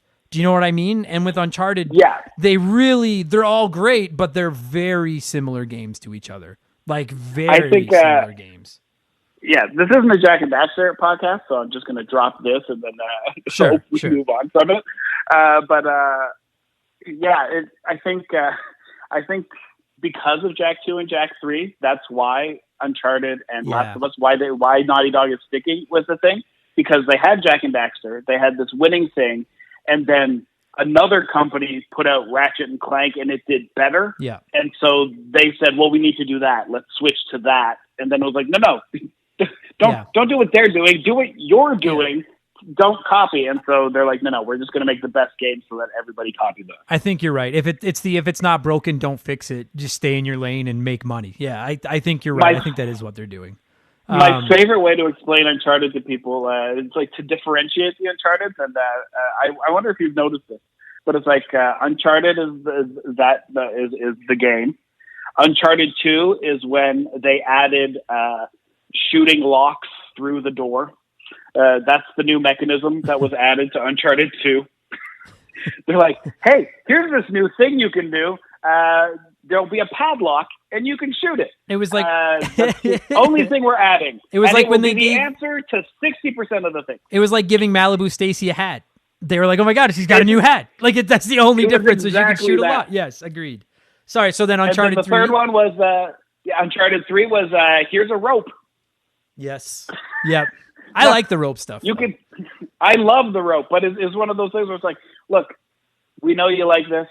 Here's an extra thing you can have. Yeah, one extra thing. And then Uncharted 4 came out after. Well, that's just it. Tomb Raider, like we're going to make it better. And then Uncharted 4 came out and said, you know what, you're right. A lot of this stuff is better. And so they added Lara's pickaxe to climb cliffs and a couple of other things. But yeah, Uncharted was just the exact same game with an extra mechanism put in, but it was always forced in to the point where whenever I was stuck, I had to remind myself that, okay, they have added shooting padlock. So if I don't know what to do at this point, maybe I can shoot a padlock. I literally was on a stage and I died so many times because I couldn't figure this out. And I'm like, because there's a door in the way. And I'm like, I bet that on the other side of this door, there's a padlock. And if I shoot where the padlock would be on this side of the door, it'll go through the door and break the padlock and open the way for me. And I did that, and it fucking did. It 100% was the answer to that goddamn puzzle. And I was guys... Bet you were wishing Sully was there. Hey, why don't you try shooting that lock, Nate? That's all you needed was your boy Sully, and you would have been out of there in Sully 3 seconds. Hey, there's a lock on this door while he's standing on the other side of it. Yeah. Shoot the lock, dipshit. Like, that's all he says. You're like, oh, yeah, thanks, Sully. So 2 things. One, Tomb Raider's come up a few times, and obviously these are 2 different franchises. I am going to and I've said it a billion times, I will continue to say it. As much as I like the Uncharted games, I do like Tomb Raider better. I think the Tomb Raider trilogy, the third Tomb Raider is a little bit, it kind of lost me, but the first 2 of the new Tomb Raider games, there's a reason I recommend them on Game Patch every time they're on sale. They're immaculate, and I like them better than Uncharted. Just for the record. I like both. I will say that I like the game loop of Tomb Raider better. The stories, that's the reason I play Naughty Dog. I think their writing team is incredible. I think the stories are a step above. However, if we're going to compare thirds and thirds, I think Uncharted 3 is also not great, and Tomb Raider 3 is also not great. Yeah, I think the third ones it's like they fell asleep at the wheel, or they're just like the main writing staff got so good they got put on other titles. Yeah, I agree with that. I think the third game in both trilogies is a little. I mean, I think Uncharted Drake's Fortune is the weakest of the Uncharted trilogy. I think the third Laura of Tomb Raider is the weakest of that trilogy. Because I feel like Uncharted Drake's Fortune, I think I'm doing an incredible disservice calling it a demo, because it is not a demo. But it's season 1. Like, that's when they had figured out this engine, and they were like, this could be fun, and they made a great game. But I do think, well, I know that we're just joking that in Uncharted 2, all they did was they made the ability to shoot a lock. But in Uncharted 2, it really is like a more polished version of Uncharted 1. Like, you can just tell they took the engine, they cleaned it up. They did what you're supposed to do with a sequel, right?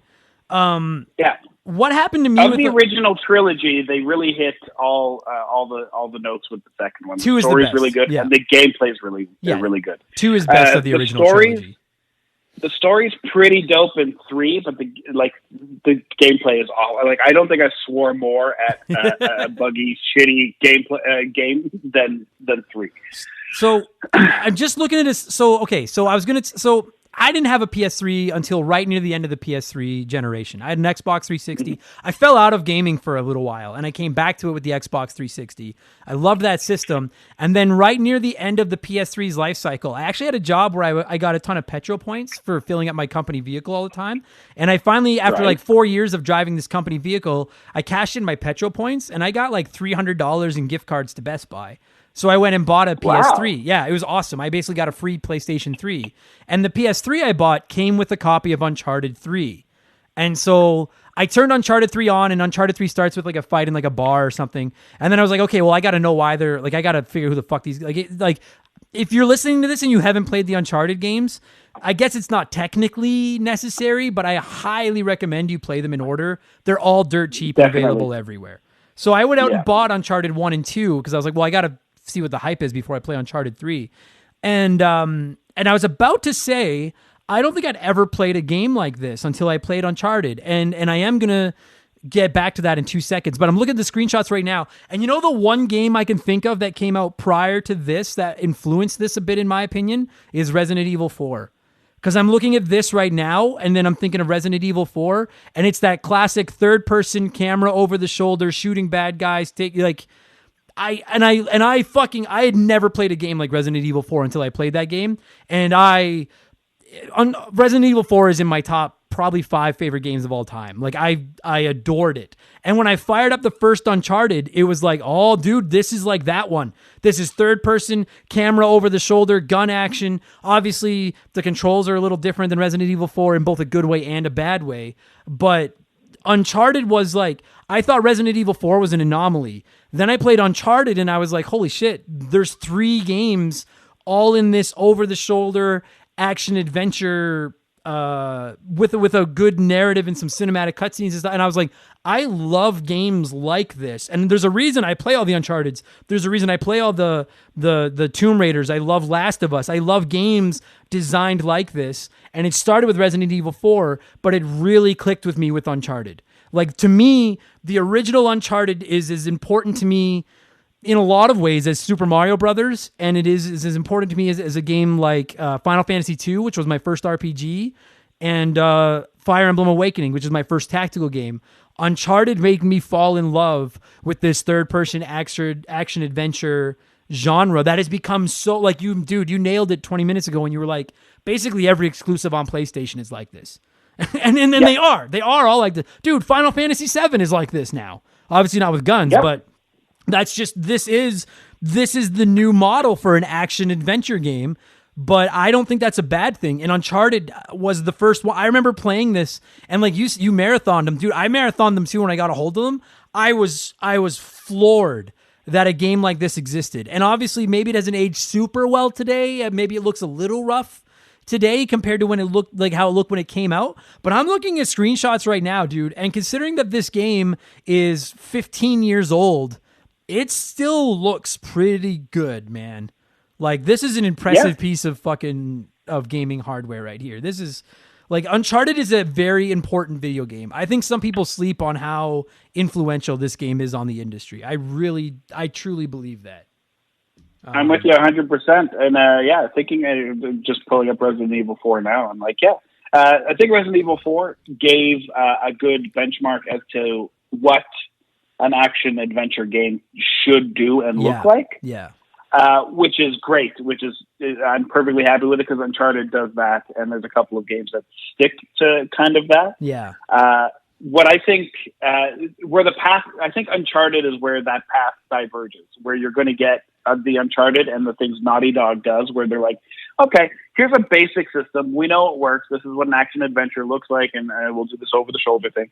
We're going to tweak this a little bit, but this isn't our focus. We want to tell you an amazing story with cinematic set pieces. Yes. That's what we want to do. And then you got the other branch, which is like the Tomb Raiders, where they're like, the story's good and we want you to like this character, but we're going to add RPG elements. We're going to add crafting and survival. We're going to put more game into it. Yeah. And Naughty Dog has really focused on, we are going to tell you a story. We might add a couple of little things into gameplay to make it a little bit easier for you to get through the story. Yeah. But I don't think it's unfair to say that Naughty Dog is not a company that makes that is game centric. They are definitely an experience entertainment centric company. Yeah, I agree They're with like, that. we want you to remember your experience of playing this game because of the characters and the emotions and the story we tell you. And then you've got other companies that are just they're gamers. They want to make amazing games that are fun. We want the game loop to be good. And then you get some companies that are doing that tightrope. Because I mean, Horizon Zero Dawn, one of the most amazing stories that I've seen in a video game recently. Yeah, agreed. And that game loop is incredible. Yeah, Horizon I fucking adore that game so much. I love that game. You know what? It's funny, dude, because you mentioned how this game is. It's Uncharted. They're a lot like playing movies. Like they're like playing a movie. And the first game I think of, and I think the first game a lot of people think of that falls into that narrative is the original Metal Gear Solid. Like when I played that for the first time, I was like, I'm playing a movie. And it almost is too much. Like the cutscenes sometimes it's almost too much. Well, I mean, he took it to a complete whole level. Like, fuck. What's Metal the Gear game where it's like they have an hour and a half cutscenes, 3/4 of the way through the game? Metal Gear almost got. I mean, I like Metal Gear a lot, but it was almost too much. But I remember playing Metal Gear back on the PS1 and thinking like, dude, this is so cool that it's like playing a movie.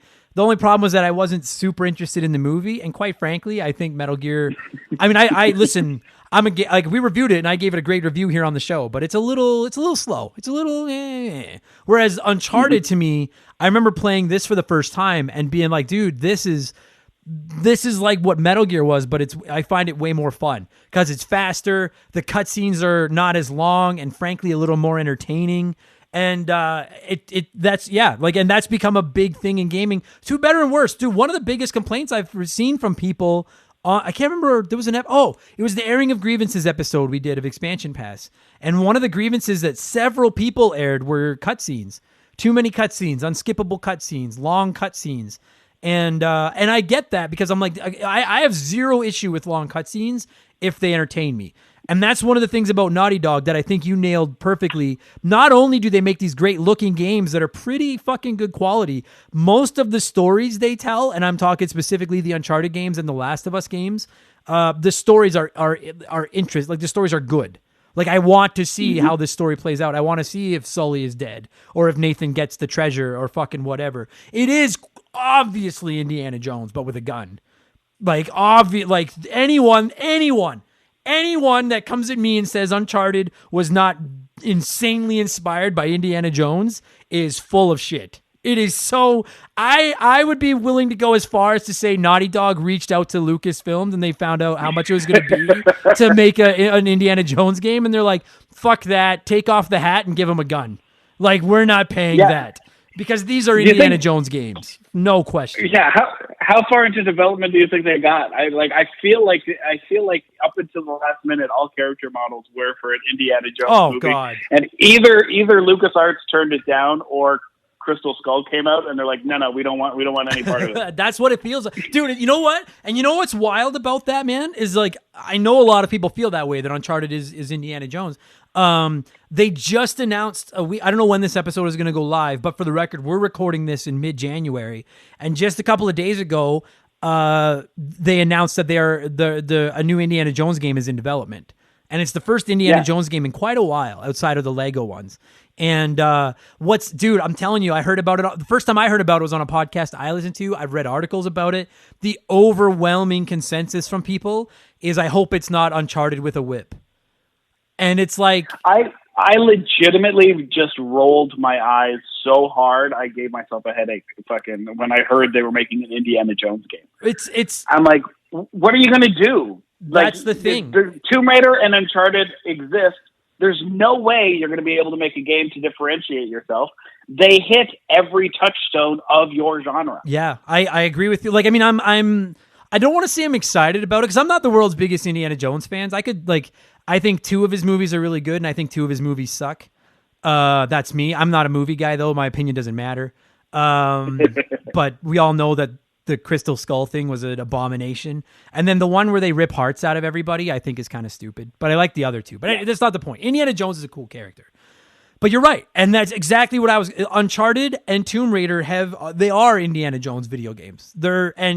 And at this point, I've played 4 Uncharted games. I've played 3 Tomb Raider games. I like the characters in Uncharted.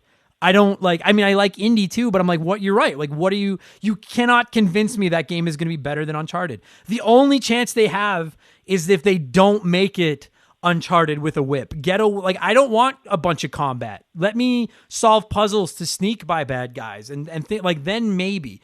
But you're right. Uncharted is the game in the genre now. And they do it so well. There's a lot of rumors going around that there's a 5th one in development because Naughty Dog had said the 4th one would be the last one.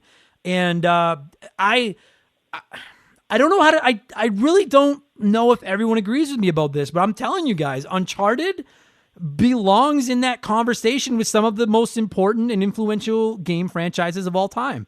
It really does. I will say it right now on the record, and y'all can at me. The AAA games you have now are thanks to Naughty Dog, period. The reason every major announcement that we're waiting on and everything that has happened in the last couple of years and every game of the year, as far as I can remember, since then is because of Uncharted. Yeah. Assassin's Creed is what it is because of Uncharted. Horizon is because of Uncharted. Naughty Dog showed people what an action adventure game was. Here's the recipe. Here's the building blocks. If you want to make it an RPG, then do this. And then Square Enix was like, okay, sounds good. If you want it to be something, if you want to have it be Tomb Raider, then do that.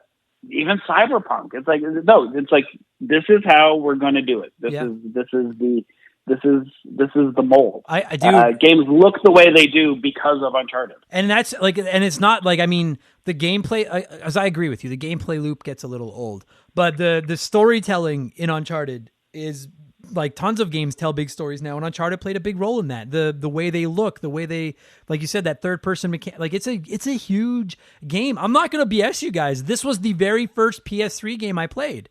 After that 2 minutes of Uncharted 3 where I realized, like, I don't want to jump into the middle of this series, I went over to EB Games and I got the first 2 games for like $6 each, which is one of the fucking best things in the world about being a late adapter to a console, is that you can get all of its best games for pennies on the dollar. And so the original Uncharted, this is the first game I played on my PS3, and I fell in love with Naughty Dog. I fell in love with the Uncharted series. The playing these 3 led me to The Last of Us, which is legitimately in my 3 favorite games ever. And it brought me back to PlayStation.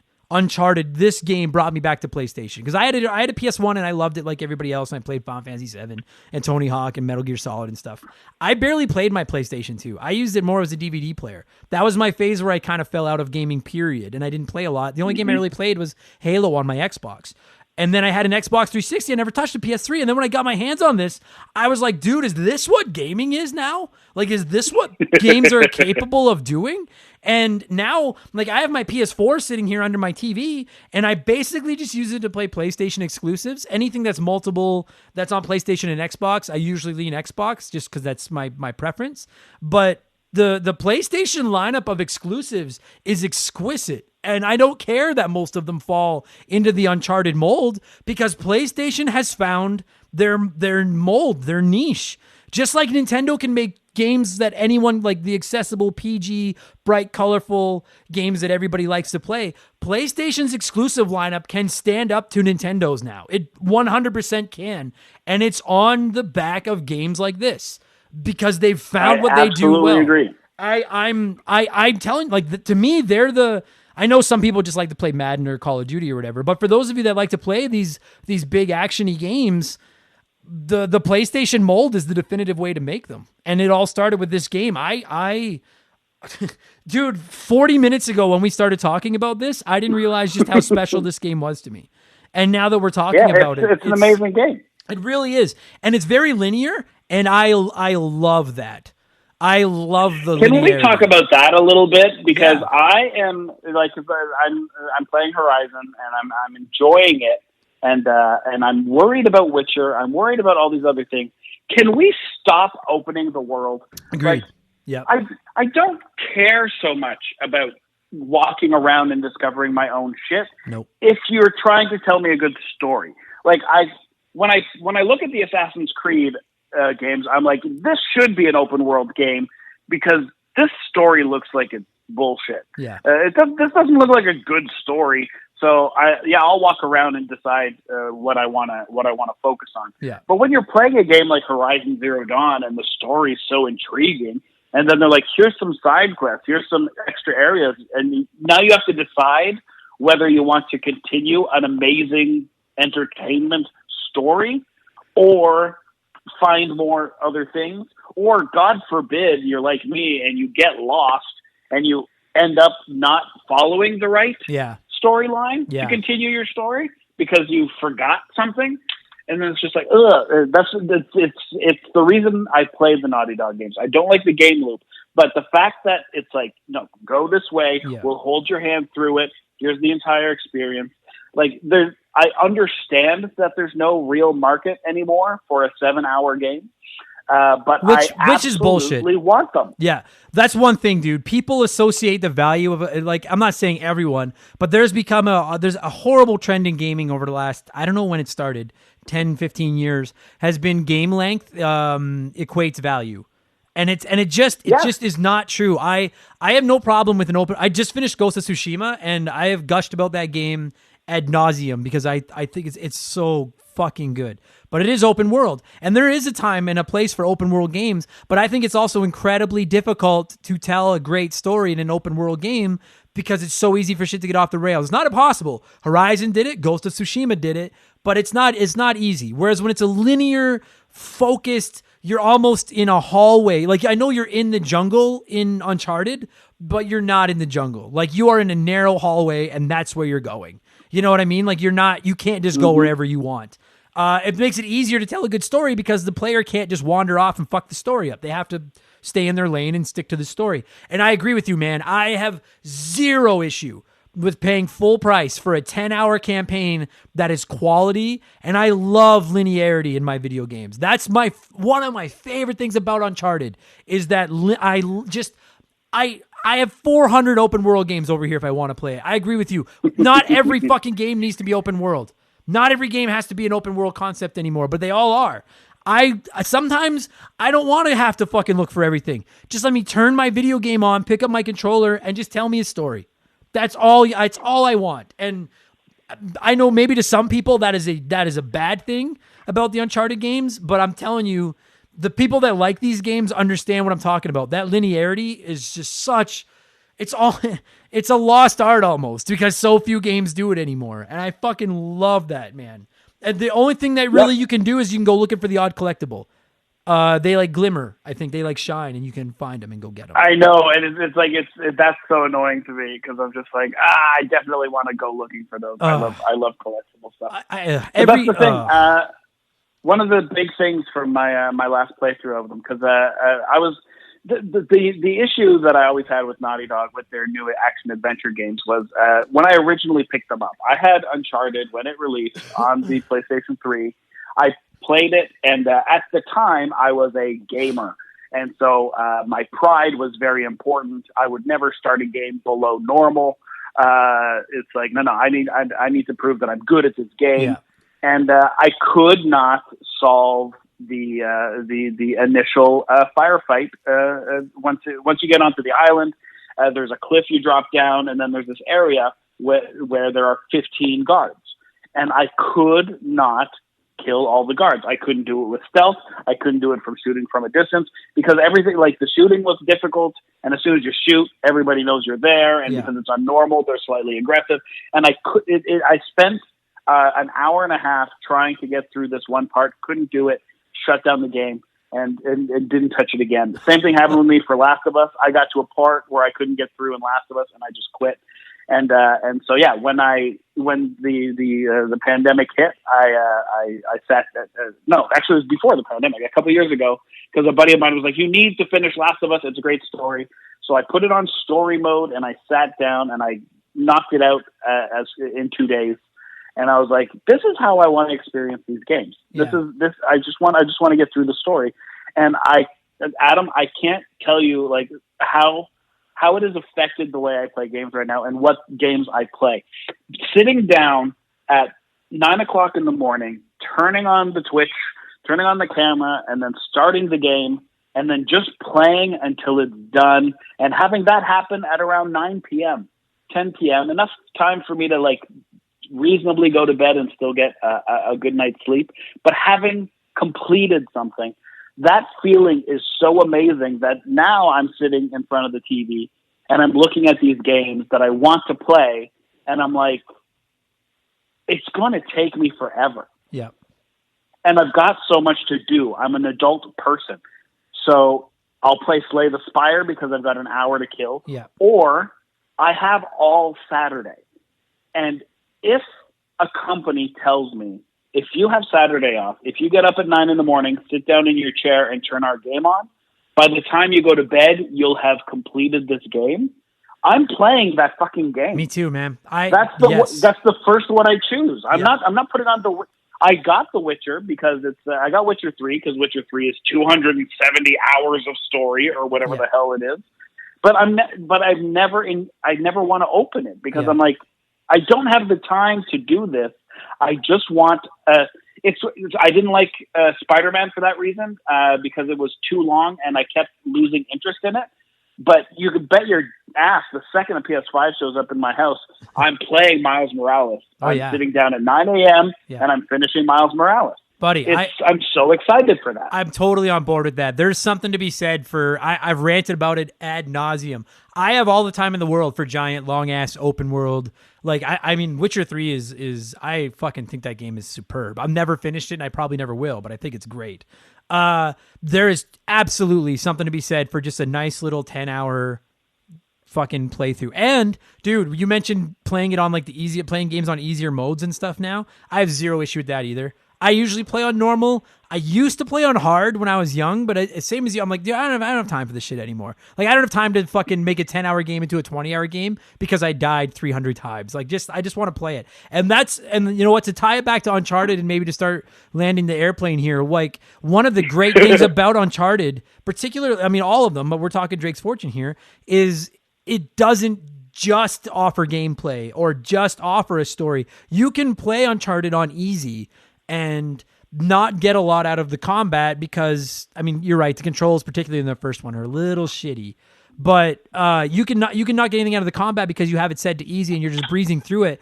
But that's what makes this game so special to me, is they didn't just focus on the gameplay. They also packed in great graphics, awesome sound, wicked characters, good voice acting, an interesting story. So even if you just kind of mail it in on the gameplay perspective and play on easy and breeze through it, you still get a whole bunch of other stuff out of it. That's one of the great things about this game, is they didn't just put their head down and be like, let's just worry about the gameplay and then we'll build a game around it. They were like, let's tell a story and make it into a game. And so you can enjoy it many different ways. If you want to play it on hard and focus just as much on the combat as you do the story and things, power to you. Go ahead. If you want to worry about going after the collectibles, fucking get after it. There's enough exploration that you can go looking for collectibles. If you just want to bomb through it on easy, like you said, on a Saturday and listen to the story, you can do that. That's not enough games do that, where they make it accessible to different people in different ways depending on how you want to play it. And there's enough packed into this one that two completely different gamers could sit down and play this game and enjoy it in two completely different ways.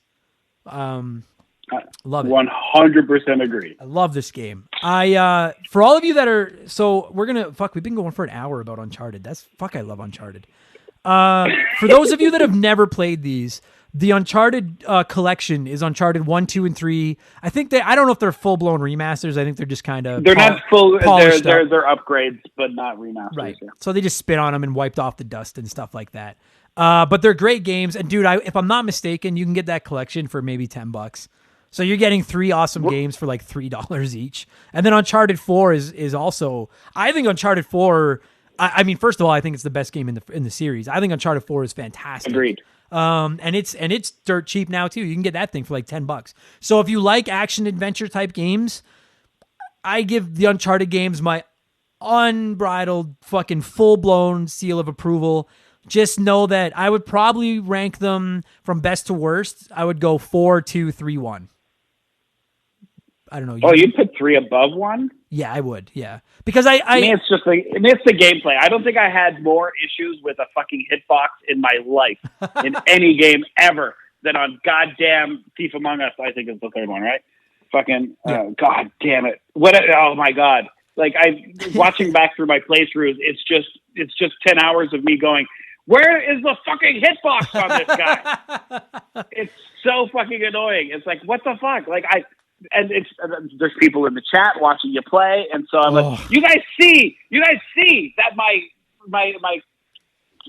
article, my cuticle, what the fuck is the thing called? The crosshairs the thing little there? target, the crosshairs thing, yeah. The fucking crosshairs. Like, you guys see that I hit him, right? Like, you guys saw that, right? Dude. Like, what the fuck? I absolutely... And also, God. you couldn't cut through the animations. Like, if someone was climbing down a cliff, you couldn't shoot them because that's an animation, and there's no hitbox during a fucking animation. Yeah, they're invisible. And it's like, oh. Dude, I can't relate enough to struggling at a game on Twitch and trying to explain to and it feels like you just have to justify it to the people watching. Like, it's not me. I hit the button. Look, like and they're like, that, right? They're you like, just get good, man. Fuck you. Fuck it. And you all listening, all of you that have come by my Twitch, you know goddamn well what I'm talking about. Okay, let's score this. Wait, hold on. Before you get into your weird fucking number you're going to throw at me on how to rate this goddamn thing, have you played 5? Have you played Lost Legacy? Yes, I have. Yeah. Oh, yeah. I played all 4. I played Lost Legacy, and I actually, because Lost Legacy was the add-on game to whatever, right? Or was that the Vita one? It's a standalone. It's the one with the 2 girls. Okay. Yeah. Okay. Yeah. Yeah. That was like I don't know what the term is. That was there was kind of like a bonus episode they made after 4. But yes, I have. I played them all, and then I played the Vita one as well because I had a Vita. I remember that. I love the Vita. I never played the Vita one, but the Lost Legacy. Before we move on to the end of the thing, just for people anybody who listened to this and said Tim is a fucking idiot, then ignore this. But anybody who was like, oh, Tim's making sense. I loved Lost Legacy. It's one of my favorite of the Uncharted experiences, simply because it holds your hand through this narrative, and then it drops you into this mock open world area that gives you, you can follow the story, and you can follow it in any order you want, but it also gives you like this weird unlockable treasure hunt that gives you a special ability for later on in the game or for your second run through that is completely unnecessary, but says, hey, you took the time to solve a bunch of puzzles and figure out these riddles and follow the clues on this map. Here's a little prize for having done that. Now get back to the story, little boy. Okay, you had your fun. Go back. And I want more games to do that. I want maybe Lost Legacy isn't everybody's favorite version of Uncharted. Maybe they didn't even like it. But I want a game that says, let's write Last of Us. Let's write Uncharted. Let's do all this. Let's do this linear thing. But in the middle of it, give you a treasure hunt with a goal. Not like the collectibles where like, oh, you might get an achievement if you find them all, but they don't actually do anything. Yeah. Give me something with a goal. Give me an open world in the middle of it that is still restrained enough that there's only a couple of things to do. And then put me back on the path to the end of the story and let me wrap that whole thing up in 10 hours. If you can give me that game, I will keep buying that game every fucking day. Yes, sir. Yeah, I actually really like Lost. There's not one in this. There's not any game with Uncharted in the title that I don't like. There's some I like more than others, but there's not any of them that I don't like. Honestly, this conversation has made me. I haven't played them since I played Uncharted 4, which was and Uncharted 4 came out 5 years ago. It was an earlier PS4 game, and now it's got me wanting to play. I don't know when I'll ever have time to play them again, but I would love to. And I really hope the rumors of them working on a 5 is true because I fucking love Uncharted. Well, whenever you do the podcast for Uncharted 2, we will appease the people who listened to this whole thing and said, no one's going to talk about the actual game. Yeah. He's going to talk. Well, the thing is, though, like, just like a... like, to be honest with you, like, what is there to say? Like, I mean, sure, like, Drake's awesome, and Sully's my favorite character, but, like, to be honest, as entertaining as this story is, it's also not the most... Like, it's not Last of Us. It's not the most... It's exactly what you want. But I just mean the stuff in the game, like... you're going to this abandoned island that, first of all, only one person, Nathan Drake, could find the location of based on 6 clues. These 6 clues were so difficult that only Nathan Drake could solve it. But once he solved it, we were able to move an entire militia there before he got there. Yes. So Nathan discovered this undiscoverable place, and when he got there, a militia was already there, who, by the way, has decided that the only way to stop Nathan Drake is to have 6 people guard an outpost and not communicate to further outposts. Yes. So these 6 guys die, and then you're fine for a bit, and then there's another outpost, and you kill those 6 guys. And it's like, you guys are so organized that you beat Nathan Drake to a hidden island only Nathan Drake knows about. You set up an entire military infrastructure, and then you have all of that capability, but then you don't have the capability to say, hey, if someone starts shooting or you see Nathan Drake, before anything else, just give me a call and let me know, and we will send guys. But that's like the plot. That's villains 101. They can't all. It's just like how in like ninja movies, it's always like 1 or 2 attack at a time instead of like all 80 of them. But if all 80 of us just rush them at once, you can't stop us. But I get it. It's plot and gameplay. It's like, look, like, no, this is a game. We got to like here and then a game and then again and again. I understand that from a mechanics point, it makes sense. But the fact that Naughty Dog is doing so much work to try to make the stories realistic, and then, like you said, you're like, there's this lovable character who feels bad about his relationships, who feels bad about all these other things, who really wants to save these artifacts, who really wants to save these other things. And then the second that we shift to gameplay mode from cutscene, he's an unrelentless serial homicide man. Yeah, then he just becomes, and that's my big thing is like, so like these bad guys, they get there, they set up, they attack Nate a few at a time, and I agree with you, all those things, you're like, what the fuck, okay, whatever. And then the whole time you got Sully up your ass telling you what to do, but not actually doing anything. And then you got the fucking ball and chain following you around, and she's like, I'll help you, like, get the fuck out, everyone just get the fuck out of my way. And then we kill 400 of these guys so that I can get the fucking treasure, so that we go back to civilization and I can have a shower because I've been locked in the woods for fucking 4 days. But like, and all that shit is wrong. But that's my favorite thing about the whole thing is that Nathan Drake has probably killed 2,000 men in his life, and no one bats an eye. They're like, well, they fucking deserved it. They're the ones that are like, all their families, all those men's families are at home just like, where did dad go? And they're like, well, I went to the jungle to get treasure. And then Nate fucking Drake killed him and took the treasure. Like, in a way, Nate's the enemy. Nate is the bad guy here. He is definitely the bad guy. Fucking so piece of to shit. all the Remember the Game listeners, stay tuned in 2022 when Tim and Adam talk about Uncharted 2, and we talk about why 10 minutes before the game's over, we decide there should be zombies. Yes, that's on the next episode of Uncharted. Oh, fuck. I love this show. Okay, so to score this thing, I'm just reading the Wikipedia page. There were 60 collectibles in the game. And I know you're a collectibler. There were 61, actually. Well, okay. All right, well, then we'll go, we're scoring, okay, well, you know what? I'll score it out of 61 then, because you're not going to give it a perfect fucking score anyway. On a scale of 1 to 61, what would you score Uncharted Drake's Fortune? Okay, here's the caveat. I am a story-based person. I want a game that is entertaining and tells me something great, and I will forgive a game loop because of that. But still, because game loop, I think, is awful with Naughty Dog games, I would give this a healthy 49. I think, I can go 49. That being said, if you have a Saturday, play this. In terms of should you play it, 100% yes. In terms of overall game, 49 out of 61, Adam. That's fair. Yeah, I'd probably, to be honest with you, my initial plan was to get into that 54, 55 range because I really do love this game. But the simple fact of the matter is I think all the other games in the series do it better. And it's hard not to compare it to its brothers in the franchise. So, I don't know. Yeah, I'm probably Let's be fair, Adam.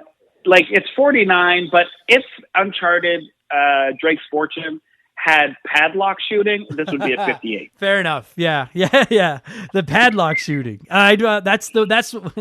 We spent 2 years developing this. Well, what'd you do with the rest of it? Nothing. This is all we did. I'd probably be in that 52, 53 range. Partially because I think it's a good game, and admittedly, it's getting some points just because maybe it's a slight exaggeration to say it was as big of influence on me as some of those other games like Mario and Final Fantasy 2, but at the same time, it kind of isn't. Because without Uncharted, I don't know how much I would care about PlayStation today. Because I was done with PlayStation, and this is the video game that brought me back to PlayStation. And frankly, this is the game that helped me discover just how good they've become at these third-person action games that I fucking just love so much. So yeah, probably in the low to mid 50s out of 61. That's good scores. I think, and if anybody wants something to talk about on the Patreon or on the Discord or on the reviews of this, if you want an argument to pull out, I think Uncharted might be one of the most important games that ever came out. I think the modern era is built by Mario, Doom, and Uncharted, and I will die on that hill. Yeah, I think games today, every single one of them, owe their existence to either Mario, Doom, or Uncharted. Yeah, those are some fucking heavy hitters, man. Before I hit end on this and let you get on with your day, I know you stay pretty busy, and I know that sometimes we collaborate, and I come over to your side of the internet and hang out with you and what you're doing. So go ahead. What are you staying busy with these days? One of the most important things in my life outside of comedy is I do a comedy game show. As you know, Adam, our favorite thing in the world is between sets and before and after shows when we hang out with all of our favorite comedian friends in the green room and just hang out. And I've tried to recreate that and realizing that people don't want to just watch people talk at each other. We've done it over a board game called Codenames. So I do a game show called Codenames Live where a lot of my celebrity friends come and hang out and play with us. You have been one of those people. And Mondays and Thursdays on twitch.tv/Tim_Riel at 8 p.m. Eastern, comedians play Codenames, the board game. And it is an absolute blast. And it's super interactive like your stream. So if you like Adam yelling at you in the chat, you'll like Adam and 4 other people yelling at you in the chat. I do over on my stream as well. Dude, every time I play Codenames on your channel, I when we're done and I log off my computer, I feel bad because I'm like, dude, Tim's producing like this great high quality show, and I'm just this ignoramus on there screaming at my partner and yelling at the chat to stop telling me what I'm doing, and I feel like I always bring it down, but it really is like Tim's in the comedy business, man. Tim knows comics. Tim brings great comics on. It's a remarkably high quality, entertaining show. And like Tim said, Monday, dude, what are you going to watch? Like, listen, I'm a pro wrestling fan. None of you are watching Monday Night Raw right now. That show is the worst thing on television. It's fucking horrendous. So just check out Tim's stream instead. I'm going to put a note in my notes so I don't forget to put a note on the show. I will try my absolute best to remember to plug it in the description box next month when this episode actually goes live. But yes, check it out. That's cool. For sure. And buddy, dude, I've been wanting to get you on the show for a while, and I'm glad we were finally able to do this. And thank you for spending over an hour talking about Sully's shitty advice in the world of Uncharted. I really appreciate it. Adam, I will anything for you, brother. I love you. Thanks, buddy. Back at you.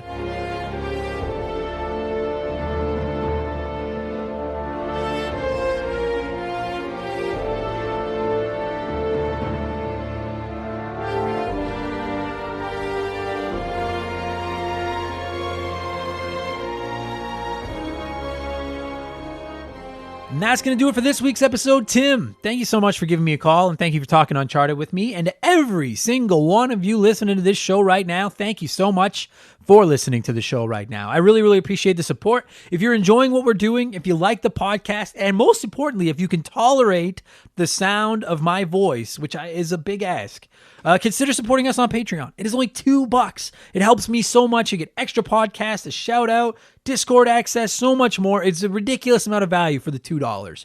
Patreon.com/rememberthegame. For this Sunday's episode of Expansion Pass, which is exclusive to our Patreons, we're going to be talking PlayStation as a whole, what they're doing right now, what they're doing wrong right now, kind of a state of address, and we'll talk about what I think they need to do in the future to keep their spot atop the gaming mountain. So that should be a lot of fun. We have a P.O. Box as well. You can find the address at rememberthegamepodcast.com. It is P.O. Box 69181, Edmonton, Alberta, Canada, T6V1G7. Shoot me a postcard or a letter, something small, and I'll shoot you back one, and we'll be best friends. That's how that works. Oh yeah, and while you're at rememberthegamepodcast.com, check out our merch. That's another great way to check out the show. It's really, I gave up some profit margin to go with the highest quality t-shirts and hoodies that Teespring offers, because you can go with the cheaper shit. And I was like, no, I don't want to rip people off more than I already do with the podcast. So go rememberthegamepodcast.com. You can find all of our merchandise there. And finally, you can find me on Twitch Tuesday and Wednesday evenings and Saturday afternoons. Look for Remember the Game on twitch.tv. And if you've never gone on Twitch, I understand, because I was you until I started streaming on Twitch. You can see the game I'm playing. You can see me. I talk to you while I'm playing. There's a chat so I can read the chat, and it's a lot of fun. I spend just as much time arguing with the chat as I actually do playing the game. Go to twitch.tv and then look for the user Remember the Game. You'll see our logo there. It's pretty hard to miss. Not Remember the Game, Remember the Game. Hit me with a follow, 100% free. I'll never beg you for subscriptions or donations or any of that greasy shit that other grease bags on there do. I will also never wear a low-cut shirt and get, sit in a kiddie bathtub on a rocking horse pouring water on myself. So you're not going to get any sexual innuendos here, but you're also not going to get begged for money. So it's kind of a tit for tat. Twitch.tv/Remember the Game. And that is going to do it for this week's episode. Thanks a lot, everybody. I'm going to shout out to all of our Patreons and then move on with my life. And I guess I'll talk to you guys the next time I produce my voice just cracked. I made it through this whole podcast without my voice doing this, and then it fucking did it. I feel like that kid from The Simpsons, like, hey, mister, your taco fell in the deep fryer. I'll get it out. Anyway, some of you don't like Simpsons. You're like, this is awful. Thanks for listening. Talk to you guys later. You're the best. Cheers. Remember the Game is brought to you by our Patreons. I'm producing 3 podcasts a week right now, and it just simply would not be feasible without the support of everyone that supports us over at patreon.com/Remember the Game. So I would like to take a quick moment to thank every single person that has signed up over on Patreon for at least $2. This week or this month, we're going to read them in reverse alphabetical order, and I'm sure I'm going to fuck a bunch of these up. So a gigantic thank you to Zootroy, Zane Donovan, Yamcha, X-Water, Wyman Brooks, Wolf Magic K21, Wolfgang Darren, White Burrow, Vladstein, Vincent L, Very Cool Dude, Tyler, Troy Ksuniak, Trevor Seven Oaks, Tony Cherichetti, Tommy Reynolds, Tom Kite, Todd, Timothy Rial, Tim L, Tim Chambo, Thor the Hammered, They Call Me Badger, The T-Word, The Honest Pokemon Trainer, The Giraffe, The Anti-Spatial Podcast, That One Kid Nick, Tense Sparkster, Swedish Fish, Super Maryho, Stupid Monkey, Stitch, Steve O'Connor, Stefan Fukasawa, Starro Probin, Squint, Spencer C. Weiss, Slick Rick,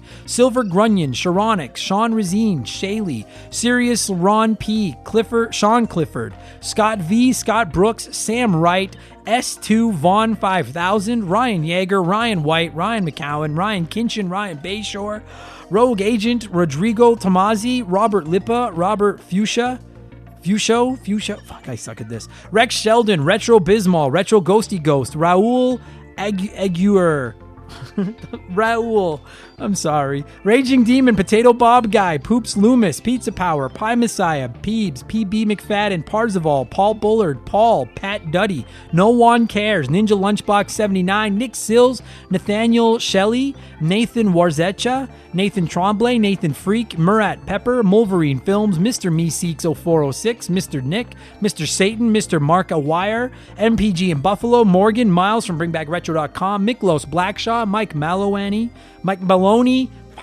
Mike Cummings, Mike Burks, Michael Hegg, Michael Mathis, Mercury 869, Mega Man 2 OG, Mick Jr., Matthew McClane, Matthew Davis, Matt McLean, I suck so hard at this, Matt Brown, Martin Greenwood, Mark 209, Mark Jones, Makeshift, Mallow Money, Mad Shibs, Mackenzie Wheeler, Luca Reskigno, Lord Finish, Logan Hale, Les Winan, Leon K, Lee Whitworth, Lee Spilling, Lane Orr, Kyle Paul, Kinslayer, Kevin Hufford, Kevin, Carrie Waka Waka, Kelly, Keegs, K Cuz, Kate Roberts, K Jam, Joshua Shenfield, Joshua Davis, Josh Morgan, Joseph Gonzalez, Jordan, John Byrne 86, John DeShazo, Johnny CCDC, John Quack, John Doskus, Joe Mack, Joe Gillespie, Joe Buck, Joel LeBlanc, Jesse Clark, Jerbear, Jeffrey Mathis, Jeff Johnson from Game on GNT, Jay Clutch, JB Retromania, Jason Cortez, Jared, James Clark, James Anderson, Jafar, I Worked at Subway, Andre SJ Flash,